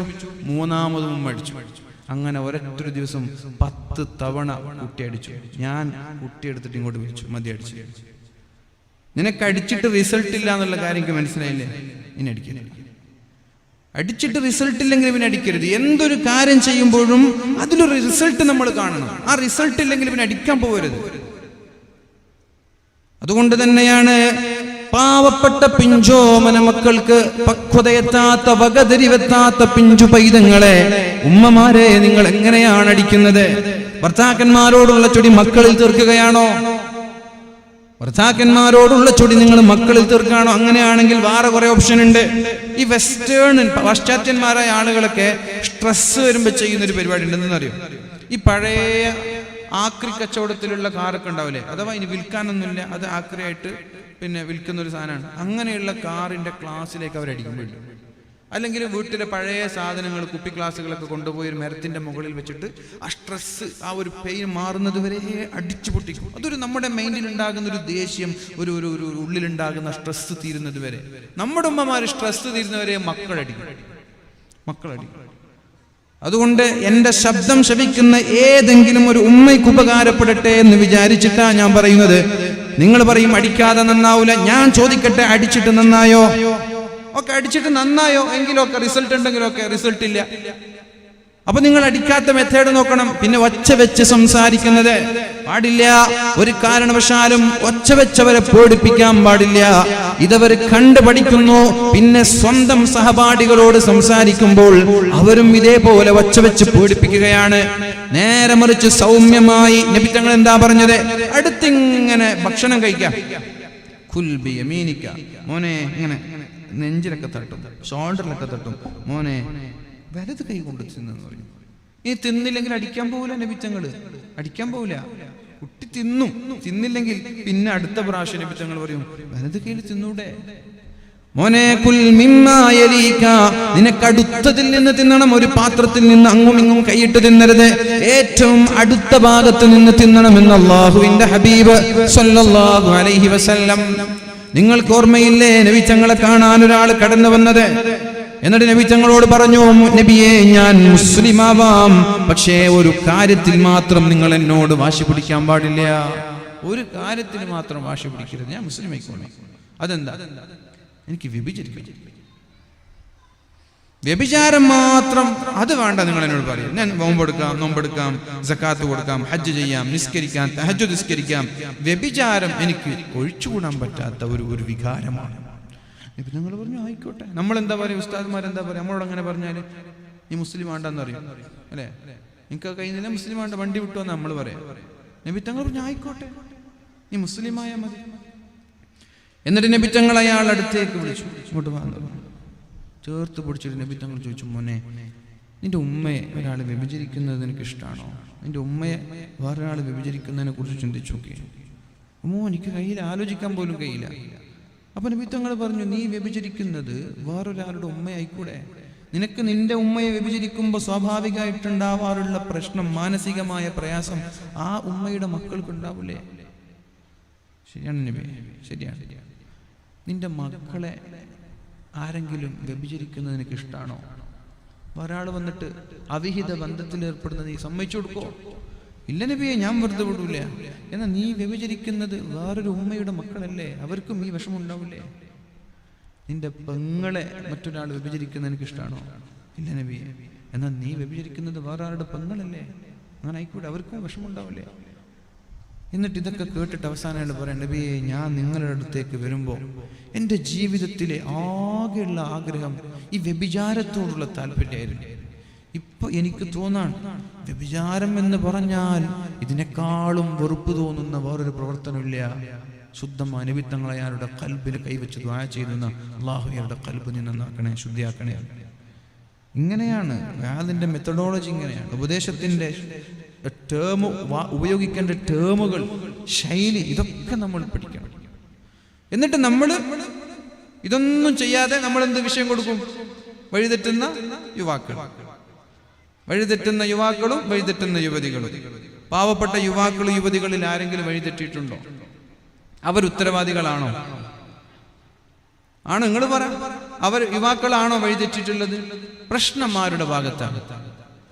യുവാക്കൾ ഒരിക്കലും വഴിതെറ്റിയിട്ടില്ല എന്ന് തന്നെയാണ് എനിക്ക് എപ്പോഴും പറയാനുള്ളത്. നമ്മൾ യുവാക്കൾ ആരും വഴിതെറ്റിയിട്ടില്ല. പഴയ യുവാക്കളെക്കാൾ അഥവാ ഇന്ന് 50ഉം 60ഉം വയസ്സും പ്രായമുള്ള ഉപ്പമാരുള്ള നിങ്ങളുടെ യൗവനത്തിൽ നിങ്ങൾ നിസ്കരിച്ചതിനേക്കാളും ഇന്നത്തെ യുവാക്കൾ നിസ്കരിക്കുന്നുണ്ട്. അന്ന് നിങ്ങൾ മോഡലാക്കിയതുപോലെ ഇന്നത്തെ യുവാക്കൾ മോഡലാക്കുന്നില്ല. ഫോട്ടോ നോക്കി നിങ്ങൾ പഴയ കല്യാണ ഫോട്ടോ നോക്കിയിട്ട് നിങ്ങൾ വിലയിരുത്ത്. നിങ്ങളെ പഴയ കല്യാണ ഫോട്ടോസും ഇന്നത്തെ കുട്ടികളുടെ കല്യാണ ഫോട്ടോസും നിങ്ങൾ നോക്കുന്നു. അന്ന് മതിൽച്ചാട്ടം സംഭവിച്ചതുപോലെ ഇന്ന് മതിൽച്ചാട്ടം നടക്കുന്നില്ല.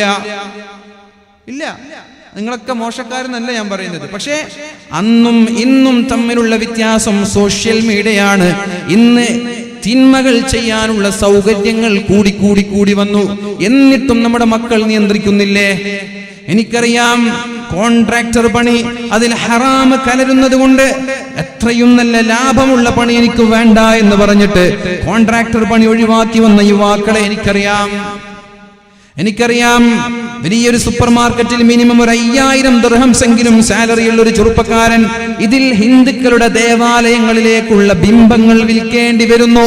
അത് ഞാൻ പടച്ചവന്റെ കോടതിയിൽ സമാധാനം പറയേണ്ടി വരുമോ എന്ന് വിചാരിച്ച് ജോലി ഒഴിവാക്കി വർഷങ്ങളോളം ജോലിയില്ലാതെ ഒറ്റയ്ക്ക് നിന്നിട്ട് അതേ കമ്പനി വീണ്ടും വിളിച്ചു പോവാതെ എനിക്ക് എന്റെ പടച്ചോനെ പേടിയുണ്ട് എന്ന് പറഞ്ഞ് മാറി നിന്ന യുവാക്കൾ എനിക്കറിയാം. നിര്യാണിക്ക് താഴെ പാൻസ് ധരിക്കണമെന്ന് പറഞ്ഞതിന്റെ പേരിൽ ജോലി ഒഴിവാക്കി വന്ന ജോലിക്കാരെനിക്കറിയാം. താടി വടിക്കണമെന്ന് പറഞ്ഞതിന്റെ പേരിൽ എന്നെ കുട്ടൂല എന്ന് പറഞ്ഞ് മാറി നിന്ന യുവാക്കളെയും എനിക്കറിയാം. എന്നിട്ട് നിങ്ങൾ പറയാ യുവാക്കളൊക്കെ വഴികേടിലാണ് എന്ന്. ഇവിടെ ഏതെങ്കിലും ഒരു പെൺകുട്ടിയുടെ വിവാഹം നടക്കുമ്പോൾ ആരാണ് ഇവിടെ ആ പെൺകുട്ടിയുടെ വിവാഹം കഴിപ്പിച്ചു കൊടുക്കുന്നത്? നാട്ടിലുള്ള യുവാക്കളല്ലാതെ. ഒരു വീടെടുത്തു കൊടുക്കുമ്പോൾ ആരാണ് അതിന് മുൻകൈ എടുക്കുന്നത്? നാട്ടിലുള്ള യുവാക്കളല്ലാതെ. ഇവിടെ എന്തെങ്കിലും ഒരു പ്രയാസമുണ്ടാകുമ്പോൾ ആ പ്രയാസം തീർത്തു കൊടുക്കാൻ ഇവിടെ ആരാ മുൻകൈ എടുക്കുന്നത്? യുവാക്കളല്ലേ. പിന്നെ അതിനവരെ കാണുന്നില്ല. അതിനുത്തരവാദി അവരല്ല, അവരുടെ രക്ഷിതാക്കളാണ്. സ്വാഭാവികമായി അവരുടെ പ്രായത്തിൽ എന്റർടൈൻമെന്റിനോട്, കളിയോട്, ചിരിയോട്, തമാശയോട്, സ്പോർട്സിനോട്, സിനിമയോടെല്ലാം താല്പര്യമുള്ള സമയത്ത് ആ പട്ടം പറത്തിയവൻ പട്ടത്തെ നിയന്ത്രിക്കുന്നത് പോലെ, കയറ് പിടിച്ച പട്ടത്തെ നിയന്ത്രിക്കുന്നത് പോലെ ഉപ്പമാരെ നിങ്ങളുടെ കയ്യിലൊരു നിയന്ത്രണം ഉണ്ടാവണം. ആ നിയന്ത്രണം വടികൊണ്ടാവരുത്, ആ നിയന്ത്രണം കൽബ് കൊണ്ടാവണം. കൽബിൽ നിന്ന് കൽബിലേക്കുള്ള മെസ്സേജുകൾ കൊണ്ടാവണം. നിങ്ങൾ 7 വയസ്സുവരെ കളിപ്പിച്ച് നബി തങ്ങൾ പറഞ്ഞു 7 വയസ്സായാൽ നിങ്ങൾ അവരോട് നിസ്കരിക്കാൻ പറയണം. എങ്ങനെ? ഓരോ വഖത്തിനും നിങ്ങൾ അവരെ നിസ്കരിക്കാൻ അവരോട് പറയണം. 7 വയസ്സ് മുതൽ 10 വയസ്സ് വരെ 3 വർഷമാണ്. ഒരു വർഷത്തിൽ 360 ദിവസം പിടിച്ചാൽ 1000 ദിവസം 3 കൊല്ലത്ത് നമുക്ക് കിട്ടും. അങ്ങോട്ടുണ്ടാവും ഇങ്ങോട്ടുണ്ടാവും. റൗണ്ട് ആക്കിയിട്ട് 1000 വർഷം അല്ലെ? 3 വർഷത്തിൽ 1000 ദിവസം. ആ 1000 ദിവസം 5 വഖത്ത് നേരം നിങ്ങൾ മക്കളോട് മോനെ നിസ്കരിക്കണം എന്ന് പറയണം. 5 വഖത്ത്, 1000 × 5 5000 സമയം നിങ്ങൾ പറയണം. 5000 പ്രാവശ്യം മക്കളോട് നിസ്കരിക്കാൻ പറയണം. ആ നിസ്കാരം പേടിപ്പിച്ചിട്ട് ഒച്ച വെച്ചിട്ട് അല്ലാഹ് നരകത്തിലേക്ക് വലിച്ചെറിയുമെന്ന മെസ്സേജോടല്ല. അല്ലാഹു കാരുണ്യവാനാണ്. നിന്റെ സ്ട്രൈക്ക് ചെയ്യുന്ന എന്തെങ്കിലും ഒരു സംഭവം ഉണ്ടോ എന്ന് നോക്കുന്നവനാണ് അല്ലാഹ്. അങ്ങനെയല്ലേ പഠിച്ചവൻ, അങ്ങനെയല്ലേ രക്ഷപ്പെടുത്തിയത് അല്ലേ? മഹാനായ ഇമാം അബൂ ഹനീഫ തങ്ങളുടെ കാലത്ത് കുടിച്ചു നടക്കുന്ന ഒരു യുവാവ്, അബൂ ഹനീഫ ഇമാം വഅദ് പറഞ്ഞ് അയാളെ നന്നാക്കാൻ പോയി. അയാൾ തിരിച്ചൊരു ചോദ്യം, അല്ലയോ ഉസ്താദേ, നിങ്ങൾ എന്റെ ഖബറിലേക്ക് വരുന്നില്ലല്ലോ, നിങ്ങൾ നിങ്ങളെ പണി നോക്കിയാൽ മതി എന്ന് അബൂ ഹനീഫ ഇമാമിനോട് പറഞ്ഞു. എന്റെ ഖബറിലേക്ക് നിങ്ങൾ വരുന്നില്ലല്ലോ, it's none of your business, നിങ്ങളെ പണിയല്ല, ഞാൻ നോക്കിക്കോളാന്ന് പറഞ്ഞു. ഇനെന്താ സംഭവിച്ചത്? കുറെ കാലത്തിന് ശേഷം മനുഷ്യൻ മരിച്ചുപോയി. അയൽവാസിയാ. മരിച്ചപ്പോ ഭാര്യ വന്നിട്ട് പറഞ്ഞു, ഉസ്താദേ എന്റെ ഭർത്താവ് മരിച്ചിട്ടുണ്ട്, നിങ്ങൾ എന്തായാലും ഒന്ന് വന്നിട്ട് മയ്യിത്ത് നിസ്കരിക്കണം. അബൂ ഹനീഫ ഇമാം പറഞ്ഞു, ഞാൻ വരില്ല, ആ 4 കാലിൽ നടക്കുന്ന കുടിയന്റെ മയ്യിത്ത് നിസ്കരിക്കാൻ ഞാൻ വരില്ല. പോയില്ല. രാത്രിയായപ്പോൾ അദ്ദേഹം ഒരു സ്വപ്നം കണ്ടു. എന്താണ് സ്വപ്നം എന്നറിയോ? ഈ കുടിയൻ മനോഹരമായ സ്വർഗത്തിന്റെ ഉദ്യാനങ്ങളിൽ മനോഹരമായി അടിച്ചു പൊളിക്കുകയാണ്. തോട്ടത്തിൽ ഇങ്ങനെ നെഞ്ചും വിരിച്ച് നടക്കാണ്. സ്വർഗത്തിലെ മനോഹരമായ തോട്ടത്തിൽ ഉലാത്തി നടക്കാണ്. ഇടക്കിടക്ക് പറയുന്നുണ്ട്, അബീ ഹനീഫ, അബൂ ഹനീഫയോട് പറയണട്ടോ, ഇന്നൽ ജന്നത ലം തഅമൽ ലം യഅമൽ ബിയദി, ഈ സ്വർഗം മൂപ്പരുണ്ടാക്കിയതല്ല എന്ന് പറഞ്ഞേക്ക്.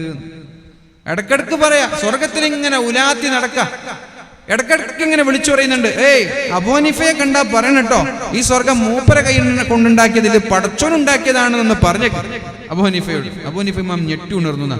പിറ്റേ ദിവസം രാവിലെ ഭാര്യയോട് ചോദിച്ചു, നിങ്ങളുടെ ഭർത്താവിന് എന്തെങ്കിലും ഒരു പ്രത്യേകത ഉണ്ടായിരുന്നു? എന്തായിരുന്നു നിങ്ങളുടെ ഭർത്താവിന്റെ കഥ? ഭാര്യ പറഞ്ഞു, ചത്ത കുഞ്ഞിന്റെ ജാതകം നോക്കണം. നിങ്ങൾക്ക് അറിയില്ലേ, 4 കാലിൽ കള്ളും കുടിച്ച് നടക്കുന്ന ആ മനുഷ്യനെ വീണ്ടും നമ്മളിങ്ങനെ കുത്തി നോവിക്കണോ? അതല്ല, എന്തെങ്കിലും ഒരു പ്ലസ് പോയിന്റ് ഉണ്ടായിട്ടുണ്ടോ? അപ്പൊ ഭാര്യ പറഞ്ഞു, ആഴ്ചയിലൊരിക്കൽ ഈ തൊട്ടടുത്തൊരു കോളനിയുണ്ട്. ആ കോളനിയിലുള്ള യത്തീമക്കൾക്ക് ഈ വീട്ടിൽ നിന്ന് ഭക്ഷണം ഉണ്ടാക്കി കൊണ്ടുപോവാറുണ്ട്.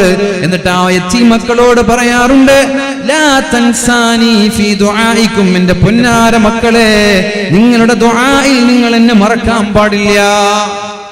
അപ്പൊ അബൂ ഹനീഫ പറഞ്ഞു, എന്നാൽ ഇത് തന്നെയാണ് അയാൾ രക്ഷപ്പെടാനുള്ള വഴി. ഞാൻ പറഞ്ഞില്ലേ നേരത്തെ, പോലീസുകാരെ പോലെയല്ല, എന്തെങ്കിലും കുറവുകളുണ്ടോ എന്ന് നോക്കിയിട്ട് നരകത്തിലേക്ക് വലിച്ചെറിയുന്നവനല്ല അല്ലാഹു. പിന്നെയോ, എന്തെങ്കിലും ഒരു നന്മ നിന്റെ ജീവിതത്തിലുണ്ടോ എന്ന് നോക്കിയിട്ട് അല്ലാഹു സ്വർഗത്തിലേക്ക് കൊണ്ടുപോകാനാ ശ്രമിക്കുന്നത്. അതുകൊണ്ട് അല്ലാഹു കാരുണ്യവാനാണ്. അല്ലാഹുവിനോട് സ്നേഹം തോന്നുന്ന രീതിയിലാണ് മക്കളോട് 5000 പ്രാവശ്യം നിങ്ങൾ നിസ്കരിക്കണം എന്ന് പറയേണ്ടത്. സുബഹിയുടെ സമയമായാൽ, മോനെ സുബഹി നിസ്കരിക്കാനുള്ള സമയമായി, എണീക്കാൻ പറയണം. എണീറ്റിട്ടില്ല, കുഴപ്പമില്ല, അടിക്കണ്ട, അതിന്റെ പേരിൽ അടിക്കണ്ട, നിസ്കരിക്കാൻ പറഞ്ഞാൽ മതി. അങ്ങനെ 5000 തവണ പറയുമ്പോൾ ആ കുട്ടിക്ക് 10 വയസ്സാകും. ഓട്ടോമാറ്റിക് ആയിട്ട് കുട്ടി നിസ്കരിക്കാൻ തുടങ്ങിയിട്ടുണ്ടാവും. 10 വയസ്സായിട്ടും കുട്ടി നിസ്കരിച്ചില്ലെങ്കിലേ കുട്ടിയെ അടിക്കാൻ പാടുള്ളൂ എന്നല്ലാഹുവിന്റെ ഹബീബ് പറഞ്ഞത്. 10 വയസ്സായിട്ടും പിന്നെ കുട്ടിയോട് നിസ്കരിക്കാൻ പറഞ്ഞിട്ട് നിസ്കരിക്കുന്നില്ലെങ്കിൽ അടിക്കണം. പക്ഷേ അടിക്കേണ്ട സാഹചര്യം വരൂല. 5000 തവണ അവനോട് നിങ്ങൾ നിസ്കരിക്കാൻ പറയുകയും നിങ്ങൾ സമയത്ത് നിസ്കരിക്കുന്ന ഒരു പാരന്റും ആണെങ്കിൽ അവനെ അടിക്കേണ്ട ഒരു സാഹചര്യം നിങ്ങളുടെ വീട്ടിലുണ്ടാവൂല. പിന്നെ എങ്ങനെ ഇതാ അടിക്കാനുള്ള തെളിവ്? മക്കൾ അടിക്കാനുള്ള തെളിവ് 10 വയസ്സായിട്ടും നിസ്കരിച്ചില്ലെങ്കിൽ അടിക്കണമെന്നുള്ളതാണോ മക്കൾ അടിക്കാനുള്ള തെളിവ്? അല്ല, അടിക്കാനുള്ള സാഹചര്യം ഉണ്ടാവില്ല എന്നാണ് നബി തങ്ങൾ പഠിപ്പിക്കുന്നത്. നബി തങ്ങൾ ജീവിതത്തിൽ ആരെയും അടിച്ചിട്ടില്ല, മക്കളെ അടിച്ചിട്ടില്ല, ഭാര്യയെ അടിച്ചിട്ടില്ല, ഒരാളെയും അടിച്ചിട്ടില്ല. അതുകൊണ്ട് പ്രിയപ്പെട്ടവരെ, 7 വയസ്സുവരെ നമ്മുടെ കുട്ടികളെ നിങ്ങൾ കളിപ്പിക്കുകയും അതിനുശേഷം ഒരു 14 വയസ്സുവരെ അദബ് പഠിപ്പിക്കേണ്ട സമയമാണ്. ആ അദബ് എന്താണ് ഉമ്മ പറയുന്നത് എന്നല്ല മക്കൾ നോക്കുന്നത്, മക്കൾ നിങ്ങൾ ചെയ്യുന്നത് കാണുകയാണ്. 7 വയസ്സ് മുതൽ കുട്ടി കേൾക്കാനല്ല കുട്ടിക്ക് ഇഷ്ടം, കാണാനാണ് ഇഷ്ടം. നിങ്ങളെ വാത് കേൾക്കാൻ ഒന്ന് പോകുമ്പോ വാത് ഉസ്താദ്മാരൻ്റെ ഇഷ്ടം പോലെ പറയുന്നുണ്ട് എന്ന് മക്കൾ പറയും. നേരെ മറിച്ച് നിങ്ങൾ ചെയ്യുന്നത് അവർ കാണണം, കണ്ടാൽ അത് അവരുടെ ജീവിതത്തിലേക്ക് ഒരു ഇൻഫ്ലുവൻസ് ആയിട്ട് മാറും. മനസ്സിലാകുന്നുണ്ടോ? ഒരു റോൾ മോഡലായിട്ട് നമ്മൾ മാറണം. നിങ്ങൾക്ക് നിങ്ങളുടെ മക്കൾ നിസ്കാരക്കാരനാവണോ എങ്കിൽ നിങ്ങളും നിസ്കാരക്കാരനാവണം. നിങ്ങളുടെ മക്കൾ കളവ് പറയാത്തവനാവണോ എങ്കിൽ നിങ്ങളും കളവ് പറയാൻ പാടില്ല. നിങ്ങളുടെ മക്കൾ ഒച്ച വെച്ച് സംസാരിക്കാതെ നല്ലൊരു മാനേഴ്സ് ഉള്ള ആളായിട്ട് മാറണോ, നിങ്ങളും അതേപോലെ ആളുകളോട് റെസ്പെക്റ്റിൽ സംസാരിക്കുന്ന ആളായി മാറണം. നമുക്കൊരു സംസാരിക്കുമ്പോൾ ഒരു മാനേഴ്സ് ഉണ്ടോ? ചില ആളുകൾ എഡ്യൂക്കേറ്റഡ് ആയിട്ടുള്ള ആളുകളും എഡ്യൂക്കേറ്റഡ് അല്ലാത്ത ആളുകളും 2 പേരുടെയും ടോക്ക് വ്യത്യാസം, സംസാരം വ്യത്യാസം. നിങ്ങൾ ശ്രദ്ധിച്ചാൽ മതി. ഒരു എഡ്യൂക്കേറ്റഡ് ആയ കുടുംബത്തിലുള്ള ആളുകൾ സംസാരിക്കുന്നതും എഡ്യൂക്കേറ്റഡ് അല്ലാത്ത കുടുംബത്തിലുള്ള ആളുകൾ 2 സംസാര ശൈലി ഡിഫറൻറ്റ് ഉണ്ടാവും. മറ്റാളിങ്ങനെ ഒച്ച വെച്ചിട്ടും മാടി പറ്റി, ഇവർ നല്ലൊരു സൈലൻ്റായി നീറ്റായി വളരെ മാനേഴ്സോട് കൂട്ടിയിട്ട് സംസാരിക്കുക. പിന്നെ ഒരു 14 വയസ്സിന്റെ ശേഷം 21 വയസ്സുവരെ അവരുടെ ഫ്രണ്ട് ആവണമെന്നാ പറഞ്ഞത്. ഫ്രണ്ട് ആവണം, ചങ്ങാതി ആവണം. 14 വയസ്സ് കഴിഞ്ഞാൽ കുട്ടികൾക്ക് ചങ്ങാതിമാരോട് അടുപ്പം തോന്നുന്ന സമയമാണ്. ഞാൻ നേരത്തെ പറഞ്ഞത് ഓർമ്മയില്ലേ? ആദ്യം ഞാൻ പറഞ്ഞില്ലേ, 14 വയസ്സായാൽ പ്രായപൂർത്തിയെത്തിയാൽ പെണ്ണിന് ആണിനോടും ആണിന് പെണ്ണിനോടും അട്രാക്ഷൻ തോന്നുന്ന സമയമാണത്. അത് നിങ്ങൾ നാണക്കേടുണ്ടാവേണ്ട ഒരു കാര്യവുമില്ല, അത് പ്രകൃതിയുടെ ശൈലിയാണ്. അള്ളാഹു അങ്ങനെയാണ് മനുഷ്യനെ സൃഷ്ടിച്ചത്. ആണിനെയും പെണ്ണിനെയും അള്ളാഹു അങ്ങനെയാണ് സൃഷ്ടിച്ചത്. അങ്ങനെ പ്രായപൂർത്തിയെത്തിയാൽ നിങ്ങൾ നിങ്ങളുടെ മക്കളുടെ യഥാർത്ഥ ഫ്രണ്ട് ആവണം. എന്താ ഫ്രണ്ട് എന്ന് പറഞ്ഞാൽ? എല്ലാം തുറന്നു പറയുന്നവൻ അല്ലെ? അതല്ല ഫ്രണ്ട്സ്. ഫ്രണ്ട്സ് അതല്ലേ, എന്തും തുറന്നു പറയാം. ഫ്രണ്ട്സിനോട് എന്ത് വേണമെങ്കിലും തുറന്ന് ചങ്ങായിമാരോട് പറയാം. അവരതിൽ കുറ്റം കണ്ടെത്തൂല. യഥാർത്ഥ ഫ്രണ്ട്സ് അതിൽ കുറ്റം പറഞ്ഞ് അവനോട് ചൊടിക്കാനോ പിണങ്ങാനൊന്നും പോകില്ല. അവരിങ്ങനെ തിരിച്ച് നമ്മളെ എന്തെങ്കിലും പ്രശ്നം ഉണ്ടെങ്കിൽ ആശ്വസിപ്പിക്കും. നമ്മൾ പെട്ടുപോയാൽ നമ്മൾക്ക് സമാധാനം തരും. നമ്മൾക്ക് എന്തെങ്കിലും ഒരു പ്രയാസം വരുമ്പോൾ അവർ നമ്മുടെ കൂടെ ഉണ്ടാകും. നമ്മളൊരു സ്ട്രെസ്സിലും ഡിപ്രഷനിലൊക്കെ ആണെങ്കിൽ തമാശകൾ പറഞ്ഞ് നമ്മളൊന്ന് മോട്ടിവേറ്റ് ചെയ്യും. ഇതൊക്കെയാണ് ഫ്രണ്ട്സ് എന്ന് പറയാം. അപ്പോൾ അതേപോലെ ഒരു ഉപ്പയും ഉമ്മയും മക്കളുടെ ഫ്രണ്ട്സായി മാറിയാലോ സ്കൂളിൽ പോയിട്ട് അവിടെ നടക്കുന്ന സർവ്വ കാര്യങ്ങളും വന്നിട്ട് ആദ്യം പറയൽ ഉമ്മാടാണ്. ഉമ്മ ഇന്നിങ്ങനെ നടന്നു, ബസ്സിൽ പോകുമ്പോൾ ഒരു കണ്ടക്ടർ എന്നോട് ഹായ് എന്ന് പറഞ്ഞു, എൻ്റെ നമ്പർ ചോദിച്ചു എന്നൊക്കെ ആരോടാ പറയാ? നേരെ വന്നിട്ട് ഉമ്മയോടാ പറയാം. നിങ്ങളൊരു ഫ്രണ്ട് ആണെങ്കിൽ നിങ്ങളോട് പറയും. നിങ്ങളൊരു ഭീകരജീവിയാണ്, അടിച്ചിട്ടും പേടിപ്പിച്ചിട്ടും ഞെട്ടിച്ചിട്ടും ഒച്ച വെച്ചിട്ടും വളർത്തിയ ഒരു ഭീകരജീവിയാണെങ്കിൽ നിങ്ങളുടെ മുമ്പിൽ എല്ലാം അവർ മറച്ചു വെക്കും. നേരെ പോയിട്ട് അടുത്ത സുഹൃത്തിനോടത് പറയും. Girl friend. അപ്പൊ ഗേൾ ഫ്രണ്ട് പറയും, ആ നീയും പറയും ഹായ് എന്ന്. അവൻ പറഞ്ഞില്ലേ നിന്നോട് ഇഷ്ടമുള്ളത് കൊണ്ടായിരിക്കും നീ ഹായ് എന്ന് പറയാം, നമ്പർ ഞാൻ കൊടുത്തോളാം വേണമെങ്കിൽ. ഇതാണ് ഫ്രണ്ട്സ്. This is friends. എന്നോട് ഇപ്പോഴല്ലേ കുറച്ചപ്പുറത്തുള്ള ഞങ്ങളുടെ നാടിൻ്റെ കുറച്ചപ്പുറത്തുള്ള ഒരാഴ്ച മുമ്പ് എന്നെ വിളിച്ചിരുന്നു. മകൾക്ക് പ്രണയമുണ്ട്, എന്താ ചെയ്യേണ്ടതെന്ന് വെച്ചിട്ട്. ഞാൻ പറഞ്ഞു ഒന്നും ചെയ്യാനില്ല, ആ പ്രണയിക്ക് നാളെ കൊണ്ട് കെട്ടിച്ചു കൊടുക്കുന്നു. മകൾക്ക് പ്രണയമുണ്ട്, എന്താ ചെയ്യേണ്ടത്? ആലോചിക്കാൻ എന്തുണ്ട്? സ്വാഭാവികമായിട്ട് പ്രായമാകുമ്പോൾ പ്രണയമുണ്ടാവും. ആ പ്രണയം ഉണ്ടെങ്കിൽ ഒന്നുകിൽ അവളെ കൗൺസിലിംഗ് നടത്തി അവളോട് അതിൽ നിന്ന് പിന്മാറാൻ പറയാം. പിന്മാറുന്നില്ല എന്നൊരവസരമാണ്, വാശിയാണെങ്കിൽ രണ്ടാമതൊന്നും ചിന്തിക്കാതെ അവളെ കൊണ്ട് ആരാണ് പ്രേമിക്കുന്നത് അവരെ കെട്ടിച്ചു കൊടുക്കാം. ഇതിപ്പോൾ നിങ്ങൾ പ്രേമിക്കുന്ന ആൾക്ക് കെട്ടിച്ചു കൊടുക്കാനുള്ള സർട്ടിഫിക്കറ്റ് ഒന്നല്ലേ, ഇനിയിപ്പോൾ ഇതിനെ മാത്രം ക്ലിപ്പ് ഉണ്ടാക്കിയിട്ട് വിടുകയും ചെയ്യാം. ഞാൻ അവരോട് അങ്ങനെ പറഞ്ഞു. അപ്പോൾ അയാൾ പറഞ്ഞു, എൻ്റെ ഭാര്യ ഒരു നിരക്കും സമ്മതിക്കുന്നില്ല, ഭാര്യ വിട്ടുകൊടുക്കുന്നില്ല. ഭാര്യക്ക് ഞാൻ കൊടുക്കൂല, കല്യാണം കഴിപ്പിച്ചു കൊടുക്കൂല. ഞാൻ പറഞ്ഞു ഓക്കെ, നിങ്ങളെ ഭാര്യ സമ്മതിക്കുന്നില്ല, അങ്ങനെ ഒരു സാഹചര്യമാണ്. നിങ്ങൾ ആലോചിച്ചു, നിങ്ങളെ മകളെ ഭാര്യ സമ്മതിക്കുന്നില്ല എന്ന കാരണത്താൽ ആ പെണ്ണിനെ നിങ്ങൾ വേറൊരാൾക്ക് വിവാഹം കഴിപ്പിച്ച് നിങ്ങൾ സമ്പാദ്യങ്ങൾ ചെലവഴിച്ചു, പന്തിലിട്ടു, 100 പവൻ കൊടുത്തു, എല്ലാം കൊടുത്തിട്ട് കല്യാണം കഴിച്ച് 1 മാസം അല്ലെങ്കിൽ 1 മാസം 2 മാസം കൂടെ നിന്നിട്ട് എനിക്ക് അയാളെ കൂടെ ജീവിക്കാൻ കഴിയില്ല എന്ന് പറഞ്ഞ് നിങ്ങളുടെ മകൾ വീട്ടിൽ വന്നിരുന്നാൽ ആ പ്രയാസം മരണം വരെ സഹിക്കാൻ നിങ്ങൾക്കും നിങ്ങളുടെ ഭാര്യയ്ക്കും കഴിയും. ഇനിയില്ല, ഇതെല്ലാം കൊണ്ട് കാമുകന്റെ കൂടെ ഒളിച്ചോടിയ സംഭവങ്ങളുടെ 100 കണക്കിന് കാസർഗോഡ് ജില്ലയിൽ തന്നെ സംഭവിച്ചിട്ടില്ലേ. നിങ്ങൾക്കത് ഖിയാമത്ത് നാൾ വരെ ഈ ഭാരം സഹിക്കാൻ കഴിയും. നിങ്ങളുടെ സന്തോഷം എന്താ? മക്കളുടെ സന്തോഷമല്ലേ. ആ ചെറുപ്പക്കാരൻ ദീനും സ്വഭാവമൊക്കെ ഉള്ള ആളാണെങ്കിൽ കെട്ടിച്ചെടുത്തോളൂ. പിന്നെ ആള് എന്നോട് ഇപ്പോൾ 2 ദിവസം മുമ്പ് എന്നോട് പറഞ്ഞു, നിങ്ങൾ ആ വാക്ക് എനിക്ക് എന്തെന്നില്ലാത്തൊരു കോൺഫിഡൻസ് തന്നു, ഞാൻ ആ ചെറുക്കനെ കൊണ്ട് തന്നെ കെട്ടിച്ചു കൊടുക്കാൻ പോവാണ്. മനസ്സിലായി? അപ്പൊ ഞാൻ പറഞ്ഞു വരുന്നത്, നമ്മളൊരു ഭീകരജീവിയാണെങ്കിൽ ആദ്യം നടക്കുന്ന പ്രണയമൊന്നും നമ്മളോട് പറയില്ല. അയാൾ എന്നോട് പറഞ്ഞു, ഇങ്ങനെ ഒരു പ്രണയത്തിലേക്ക് എത്താൻ കാരണം അവളുടെ ഒരു ഫ്രണ്ട് തന്നെയാണ്. അവളുടെ ഒരു ഗേൾ ഫ്രണ്ട് സപ്പോർട്ട് ചെയ്തു. ഉമ്മനോട് പറയേണ്ട ഒരു വിഷയം ഫ്രണ്ടിനോട് പറഞ്ഞു. അപ്പൊ ഫ്രണ്ട് എന്താ പറയാ, അങ്ങനെ പറഞ്ഞോ, അയാൾ കുഴപ്പമില്ലല്ലോ, എന്നാ നമ്പർ കൊടുത്തോളൂ, ഞാൻ കൊടുക്കണോ? എന്നിട്ടൊരു ബ്രിഡ്ജ്. ആരാ ഈ ബ്രിഡ്ജായിട്ട് മാറാ? ആ പ്രണയത്തിനുള്ള ബ്രിഡ്ജായിട്ട് മാറുന്നത് ഫ്രണ്ടാണ്.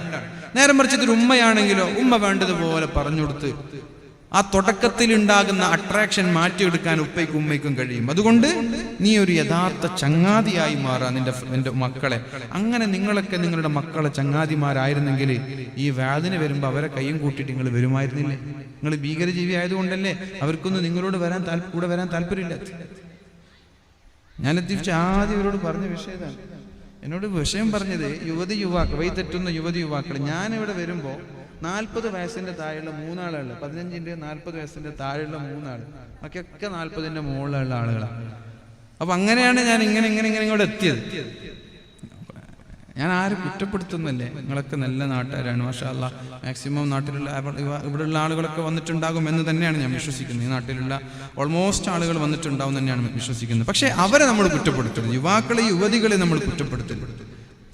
നേരത്തെ സൂചിപ്പിച്ചതുപോലെ നഈബു സമാനനാ വൽ ഐബു ഫീനാ, നഈബു സമാനനാ വൽ ഐബു ഫീനാ വമാ ലി സമാനിനാ ഐബുൻ സിവാനാ. കാലത്തെ നമ്മൾ ഇങ്ങനെ കുറ്റപ്പെടുത്തുന്നുണ്ട്. കാലം മോശമാണ്, 21-ാം നൂറ്റാണ്ടാണ്. 22-ാം നൂറ്റാണ്ടാണ് എന്നിങ്ങനെ നമ്മളിങ്ങനെ പറയുകയാണ്. വമാലി സമാനിനാ ഐബുൻ സിവാനാ, ഈ കാലഘട്ടത്തിനൊരു കുറവുമില്ല. ഈ കാലഘട്ടം അനുഭവിക്കുന്ന പ്രയാസം ഞാനും നിങ്ങളും ഈ കാലഘട്ടത്തിൽ ജനിച്ചു എന്നുള്ളതാണ്. അള്ളാന്റെ ഹബീബിന്റെ കാലത്തുള്ള 24 മണിക്കൂർ തന്നെയാണ് ഇന്നുമുള്ളത്. അന്ന് പടിഞ്ഞാറിലാണ് സൂര്യൻ അസ്തമിച്ചതെങ്കിൽ ഇന്നും പടിഞ്ഞാറിൽ തന്നെ അസ്തമിക്കുന്നു. അന്ന് കിഴക്കിലാണ് ഉദിച്ചതെങ്കിൽ ഇന്നും കിഴക്കിൽ തന്നെ ഉദിക്കുന്നു. കാലത്തിനോ സമയത്തിനോ സ്ഥലത്തിനോ ഒരു മാറ്റവുമില്ല. പിന്നെ മാറ്റം ആർക്കാണുണ്ടായത്? നമ്മൾക്കാണ് മാറ്റമുണ്ടായത്. നമ്മൾക്ക്. നമ്മൾ മോശമാകുമ്പോൾ നമ്മുടെ പാപത്തിന്റെ ഭാരം അത് കാലത്തിന്റെ തലയിലിട്ട് കൈ കഴുകാൻ നമ്മൾ തയ്യാറാവരുത്.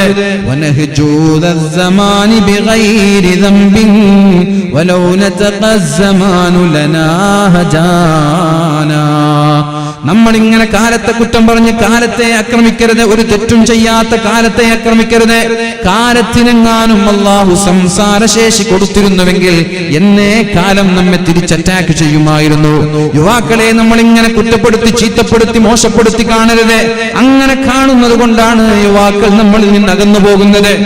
ഈ കാലം നമ്മോട് സംസാരിക്കുമായിരുന്നു എന്ന് പറഞ്ഞതുപോലെ കുട്ടികൾക്ക് സംസാരിക്കാൻ അറിയാം, തിരിച്ചറിയുന്നുണ്ട്. വഴിതെറ്റുന്ന യുവാക്കളും വഴിതെറ്റുന്ന യുവതികളും എന്ന് പറഞ്ഞ് കുട്ടികളൊക്കെ മോശമാണെന്ന് പറയുന്നത് കൊണ്ട് തന്നെയാണ് ഈ കുട്ടികൾ നമ്മളിൽ നിന്നകലുന്നത്. നേരെ മറിച്ച് കുട്ടികളൊക്കെ നമ്മുടേതാണ്, അവര് നല്ലവരാണ്, അവര് മോശക്കാരല്ല, അവർ ഈ നാട്ടിലെ അഭിമാനികളാണ് എന്ന് പറഞ്ഞ് അല്ലാഹു കാരുണ്യവാനായ അല്ലാഹുവിലേക്ക് നമ്മുടെ മക്കളെ നമ്മൾ അടുപ്പിക്കുമ്പോൾ സ്വാഭാവികമായി മക്കളുടെ ഭാഗത്തു നിന്ന് തിന്മകൾ ഉണ്ടാവില്ല. അതുകൊണ്ട് നമ്മുടെ ഭാഗത്ത് വീഴ്ചകൾ വന്നിട്ടുണ്ട് എന്ന് നമ്മൾ ആലോചിക്കുക. പഴയ കാലത്ത് ഉപ്പമാര് കാണിച്ച ശ്രദ്ധ ഇന്നത്തെ രക്ഷിതാക്കൾ മക്കളിൽ കാണിക്കുന്നില്ല. ഇമാം അഹ്മദ് ബിൻ ഹംബൽ തങ്ങളുടെ മാതാവ് സ്വന്തം മകനോട് കാണിച്ച ശ്രദ്ധയുണ്ട്. ഏതാണ് ആ ശ്രദ്ധ എന്നറിയോ? സുബഹി നിസ്കാരത്തിന്റെ മണിക്കൂറുകൾ മുമ്പേ എണീറ്റ് വന്നിട്ട് വിറകിങ്ങനെ ശേഖരിച്ചു കൊണ്ടുവന്നിട്ട് അടുപ്പുണ്ടാക്കി അടുപ്പത്തിൽ വിറക് വെച്ച് ദൂരെ നിന്ന് വെള്ളം കൊണ്ടുവന്നിട്ട് ഒരു പാത്രത്തിൽ വെള്ളം കൂട്ടി വെള്ളം ചൂടാക്കാൻ ഇന്നത്തേതുപോലെ സിഗരലൈറ്റുകളില്ല, തീപ്പെട്ടികളില്ല, കല്ലുകൾ ഇങ്ങനെ ഉരക്കണം. തണുപ്പിന്റെ സമയത്തൊരു വിറക് കത്താൻ എത്ര പ്രയാസമുണ്ട് എന്ന് നിങ്ങൾ ആലോചിച്ചു നോക്ക്. അങ്ങനെ കത്തിച്ച് കത്തിച്ച് തീ കത്തി വെള്ളം ചൂടായി തിളക്കാൻ തുടങ്ങിയാൽ തന്റെ മകനെ റൂമിൽ പോയി വീട്ടിൽ പോയി വിളിച്ചു കൊണ്ടുവരും.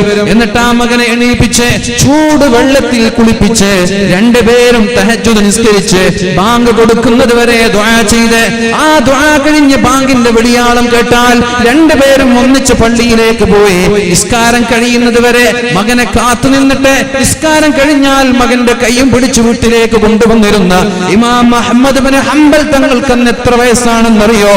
10 വയസ്സാണ് മുഅ്മിനീങ്ങളെ. 10 വയസ്സുള്ള മകനെ ഒരു ഉമ്മ ട്രീറ്റ് ചെയ്തത് ഇങ്ങനെയാണ്. എന്നാൽ ഇന്നത്തെ ഉമ്മമാർ കിടന്നുറങ്ങിയിട്ട് പല്ലുപോലും തേക്കാതെ നമ്മുടെ മക്കളെ മദ്രസയിലേക്ക് പറഞ്ഞേക്കുന്നുണ്ട്. അത് വേണമെന്ന് വിചാരിച്ചിട്ടല്ല, ഉസ്താദുമാരുടെ അടി കിട്ടുമോ എന്ന് പേടിച്ചിട്ട്. സുബഹിക്ക് പള്ളിയിലേക്ക് അയക്കാറില്ല, കുളിപ്പിക്കാറില്ല, വുളൂ ചെയ്യാറില്ല. നേരാംവണ്ണം ഒരു ചായെങ്കിലും ഉണ്ടാക്കി കൊടുക്കാതെ കിടന്നുറങ്ങുന്നു. സുബഹി നിസ്കരിച്ച് വീണ്ടും കിടന്നുറങ്ങുന്നു. 6:30 മദ്രസയാണെങ്കിൽ 6:25 ചാടി എണീറ്റിട്ട് അതേ വസ്ത്രവും കൊടുത്ത് രാത്രി ഉറങ്ങുമ്പോൾ ധരിച്ച വസ്ത്രം ഒരുപക്ഷെ മൂത്രമൊഴിച്ചിട്ടുണ്ടാകാം, ഒരുപക്ഷെ നജസ്സുകൾ ഉണ്ടാകാം. ഒന്ന് മുഖം പോലും കഴുകാതെ ആ പുസ്തകവും എടുത്ത് വുളൂ ചെയ്യാതെ മദ്രസയിലേക്ക് ഓടിച്ചുവിടുന്ന മക്കൾ, ഉമ്മമാരെ, ഈ മക്കൾ ഇതിഹാസങ്ങളാകുമെന്ന് നിങ്ങൾ സ്വപ്നം കാണരുത്. അലാവുദ്ദീന്റെ അത്ഭുത വിളക്കുണ്ടായാൽ പോലും ഈ മക്കള് ഒരിക്കലും ഇതിഹാസങ്ങളാകാൻ പോകുന്നില്ല. അല്ലേ? ഞാൻ പറയുന്നതിൽ എന്തെങ്കിലും തെറ്റുണ്ടോ? അങ്ങനെ പറ. ഇതല്ലേ ഇന്നത്തെ സാഹചര്യം. എന്നിട്ട് കുട്ടികളെ നമ്മൾ ചീത്ത പറയാൻ പാടുണ്ടോ? ഞാൻ നിർത്താണ്. ഏകദേശം 10:40. وهل يرجى لأطفال كمال إذا ارتضعوا فضي الناقصات وهل يرجى لأطفال صلاح إذا نشأوا بحلم الجاهلات. ഞാൻ നേരത്തെ പറഞ്ഞില്ലേ, 18 വയസ്സായാൽ നിക്കാഹ് കഴിപ്പിച്ചു കൊടുത്തതിന് ശേഷം എത്ര കണ്ട് പഠിക്കാൻ പറ്റുമോ അത്ര കണ്ട് മക്കളെ പഠിപ്പിക്കണം.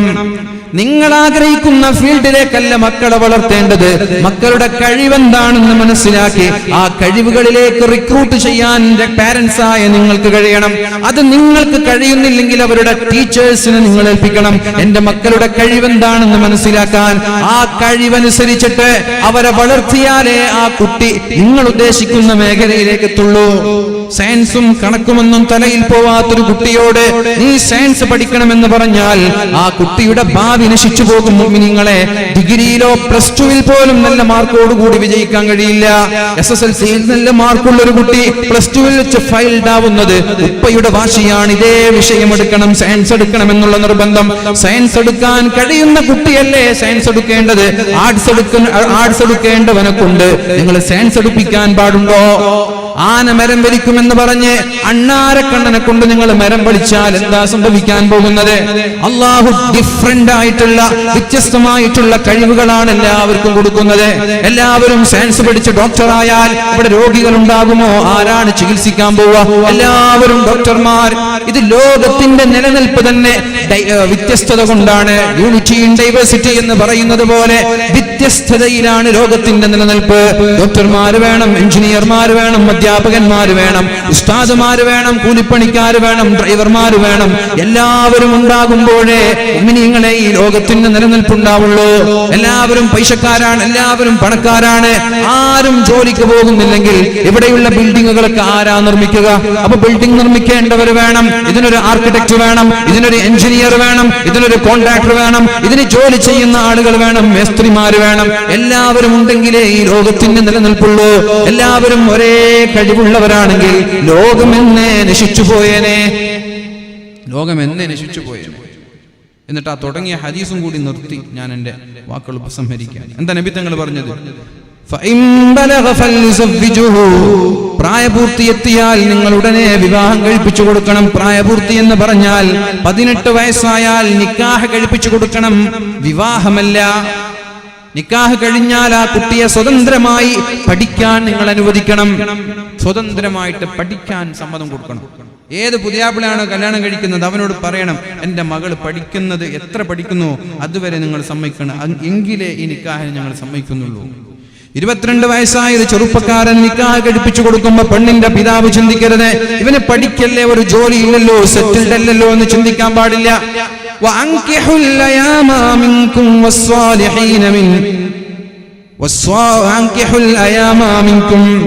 നിങ്ങൾ നിങ്ങളുടെ നാട്ടിലുള്ള നിങ്ങളുടെ കുടുംബങ്ങളിലുള്ള മുസ്ലിമീങ്ങളായ നല്ലവരായ ആളുകളെ നിങ്ങൾ വിവാഹം കഴിപ്പിച്ചു കൊടുക്കണം. എന്നിട്ട് അല്ലാഹു പറയുന്നു,